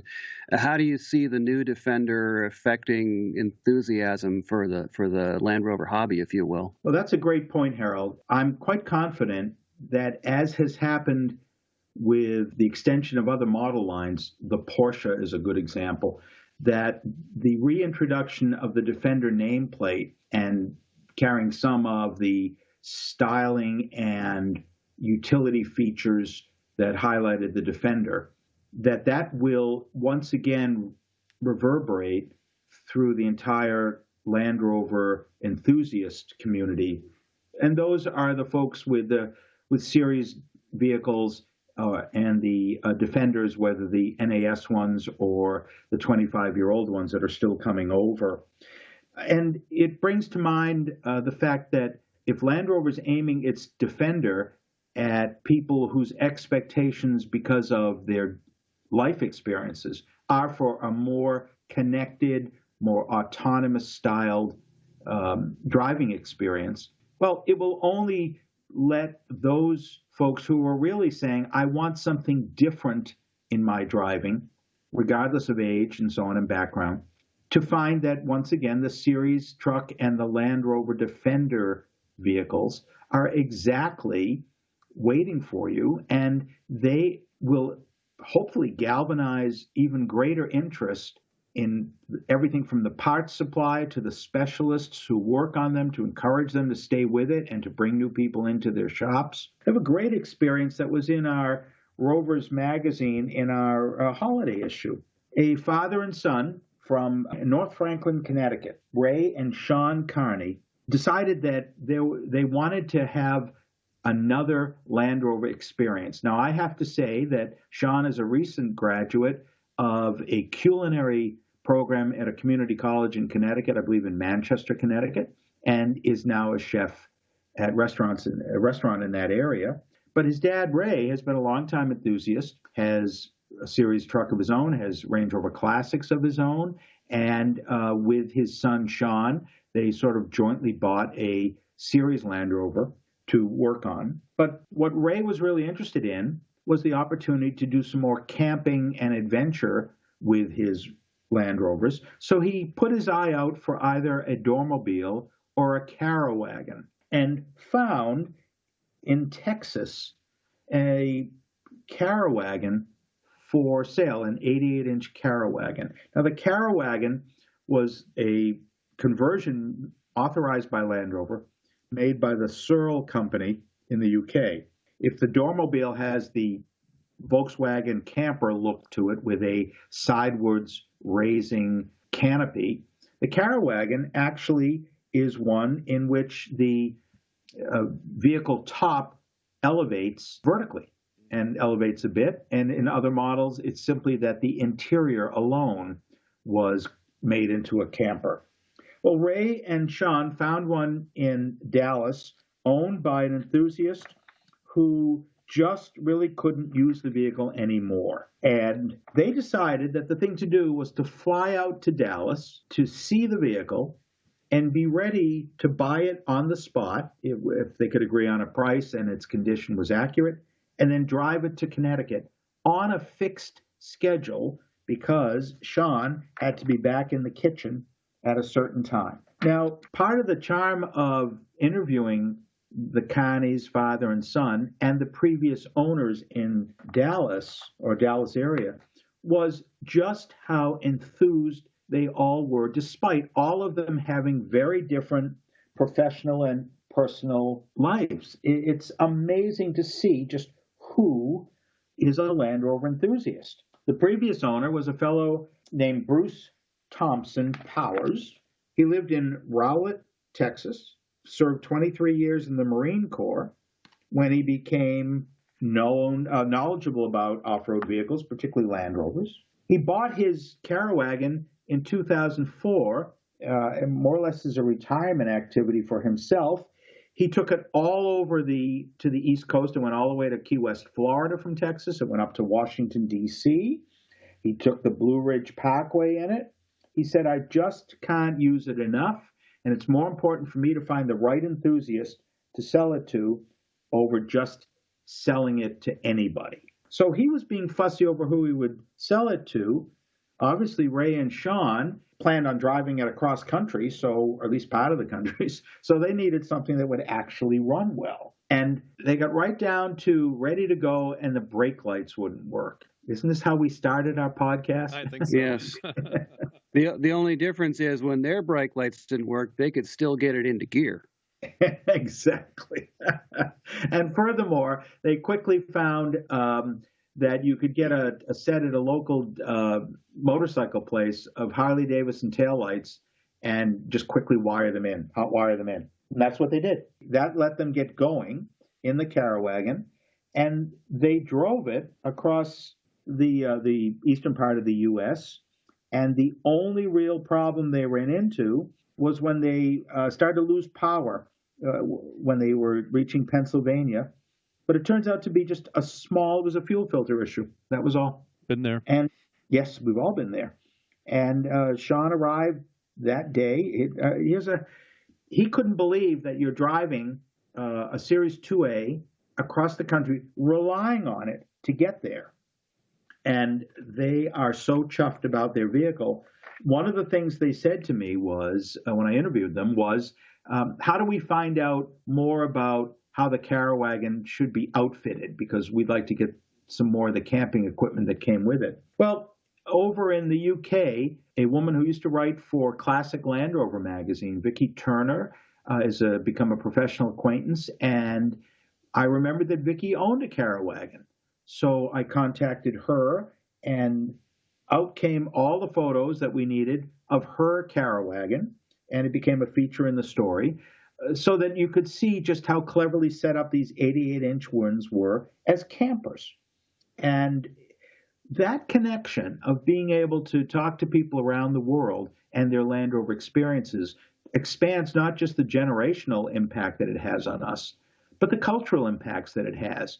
Our latest issue of the magazine included interviews with an Italian explorer who has spent 30 years going through East Africa, north to south, and then through West Africa in his Defender 110. For me, anyway, there was so little opportunity to be able to connect with people worldwide about adventure experiences that all involve a Land Rover. It's what makes it possible for us. Right. And that, to me, is what the next 70 years should be about, John. Whatever Land Rover has to design in order to keep vehicles in production, I hope that they'll never lose sight of these amazing experiences. They certainly do enough with their press releases about them, that's what the vehicle is really about. And it connects you worldwide to a set of very intriguing, adventuresome people whom you otherwise would never have met. That is remarkable to me. Absolutely. It is. You're right. It is a worldwide community based on a product. It's a product that people fall in love with and enjoy and consider it a member of the family. For some people, it's their home. And I don't know of anything else similar to that. Nothing really comes to mind. And yeah, it's unique and special. And I agree with you that it's a difficult road, I'll use that, for Land Rover to follow and stay within to recreate that. And it's going to be very difficult. And because it's a revolution in the vehicle, it will be jarring to people, and there will be some people that will come on board. Hopefully there'll be new people, though, that'll come on board. It makes it possible for new people. You two have probably come across this at different times with your Land Rover experiences. I have had people stop and sort of watch me do a repair or maintenance on my Land Rovers, and they're unaware that there are even different size wrenches. For a population who are truly adventuresome people, ready to kick back and make the most out of the world, they may not be repair people. That's okay. The world doesn't produce, our cultures today don't necessarily produce repair people. But that doesn't mean we don't produce adventuresome people, people who want to stretch boundaries. those folks may do it technologically. We need a vehicle they can do it in, and I want Land Rover to keep producing that vehicle. If it has different qualities to it in terms of what we mean by being able to be yours and in the field with you, well, I accept those. I hope they do them as well as they've done our series vehicles, our Discoveries, our Defenders. If they do that, they'll succeed and will succeed. Or at least, like you mentioned with your analogy to Porsche, this new model, if it generates enough interest and draws people in the right sort of ways, they'll discover that the older ones are a lot of fun to play with, and it'll drive that end of the hobby. Right. In fact, much like with the Porsche, now, since the newer models have come out, the price of the old ones now has gone through the roof. Oh yeah, I mean, Porsche would be dead if it weren't for the Macan, the Cayenne, and so on. Yeah. Right, and nowadays, a basket case 356 is still bringing 6 digits. Right, and it's what allows Porsche to keep a 911 going. Yeah. And so I'm hoping for Land Rover's success, and I'm hoping, honestly, I think what we will see is the interest in the 80s and 90s Defenders just pouring out of Europe and coming over to the U.S. Well, that's always a good day for me, definitely. It's a great day. It's a great day. I just hope they don't all become collector cars, because then they will be priced out of the range of most enthusiasts. That is the concern, along the lines of what I said with Porsche, is that I am hoping that they don't become unaffordable when that happens. They're just more volume, but not necessarily, the prices to go with the hobby. It's actually already happened. I mean, you already see a number, especially on the East Coast here, shops popping up and bringing in Defenders, whether they are fixed up there or fixed up here, and coming in. I've already seen that. Right, and the prices are climbing a little bit. They're still affordable, mind you, but they are going up. Jeff, I think we could talk for several more hours, but I think we should let you go put another log on the fire so you don't freeze. Well, gentlemen, both, thank you very much for the opportunity to participate in the podcast with you both. I want to send Christmas greetings to you and a Happy New Year and Happy Holidays to all of Land Rover enthusiasts around the world. And back at you, Jeff. Thanks all very much for all you've done for the Land Rover community through Rovers Magazine. Personally, I want to thank you very kindly for coming on the show. I appreciate it. You're always available. I really do appreciate that for coming on the show, and extend a warm New Year greetings to you and yours. Thank you very much, Harold. Have the same to you, and thank you. Best of you luck too. in this upcoming year. We cannot all wait long enough for that new Defender. They keep stretching it. Let's bring her in. Yeah, let's make it happen. And guys, really have a great Christmas. I'm looking forward to mine, and let's have a great year. We come to a close of another edition of the Centresteer podcast. I want to thank our guest this month, Jeff Aronson of Rovers Magazine. It was a marathon discussion, but we certainly appreciated him giving his insights. And also thanks to Abel Rovator for his generous offer of selling Range Rover Classic winch trays, and a portion of those will come to the podcast. So if you're interested in, you're in the market, and you're in America especially, and you're in the market for a Range Rover Classic winch tray, check out Abel's winch trays. And also thank you to the One True Packs for his continued production support. He does a lot of work behind the scenes. You may not be aware of that. Well, you're probably not aware of that, but he does. Well, if you've listened to our early episodes, you understand just how much work it is to make us listenable. Visit our website, Centresteer.com, to listen to previous shows and for show notes, which have links to the stories discussed in today's show. And also, you can purchase now a podcast T-shirt or a podcast sticker. So go out to the website for those items. Don't forget, if you do buy something, at least in the next couple months, to make sure we iron out all the details, send us a message that, hey, I ordered something, so I know to expect it and make sure it gets through. I don't want anything to get missed or lost. Well, we also want to make sure you're getting the genuine T-shirt and sticker. You're not buying them from some guy in a trench coat in a back alley somewhere. Some underground, off-market. Some knockoffs. Knockoff podcast shirts. We're also part of the 4x4 Radio Network, and I invite you to check out the other 4x4 related shows at 4x4radionetwork.com. You can connect with us through Facebook, Twitter, Instagram, and email. You can also directly support the show at patreon.com/Centresteer. if you're a listener and you have not already subscribed to the show, find a podcast app and subscribe to make sure you get the app downloaded automatically. If you listen right off the website, that's completely fine too. But by doing it through one of the subscription apps, you'll get notified when they come in, or it's just be available to you. Thank you for listening to show number 69. I hope you enjoyed it. If you are a first-time listener, let us know what you think and how things went. If you are forced to listen to the show and you made it to the end, send me a message. I'll send you a podcast sticker. But you got to say, I was forced to listen to the show and I listened to the end. I deserve a sticker. Now, if you've contacted us before and sent us messages before, we're going to know that you're not. Like, this isn't the first time you've seen it, so you can't lie about that. That's right. Don't lie about being a first-time listener forced to listen to the show. Our guest next month is Sam Watson. We'd love to hear from you and what you're up to in your Land Rover. Until next time, I ask you to share the show with one other Land Rover enthusiast. You may now resume doing your important things.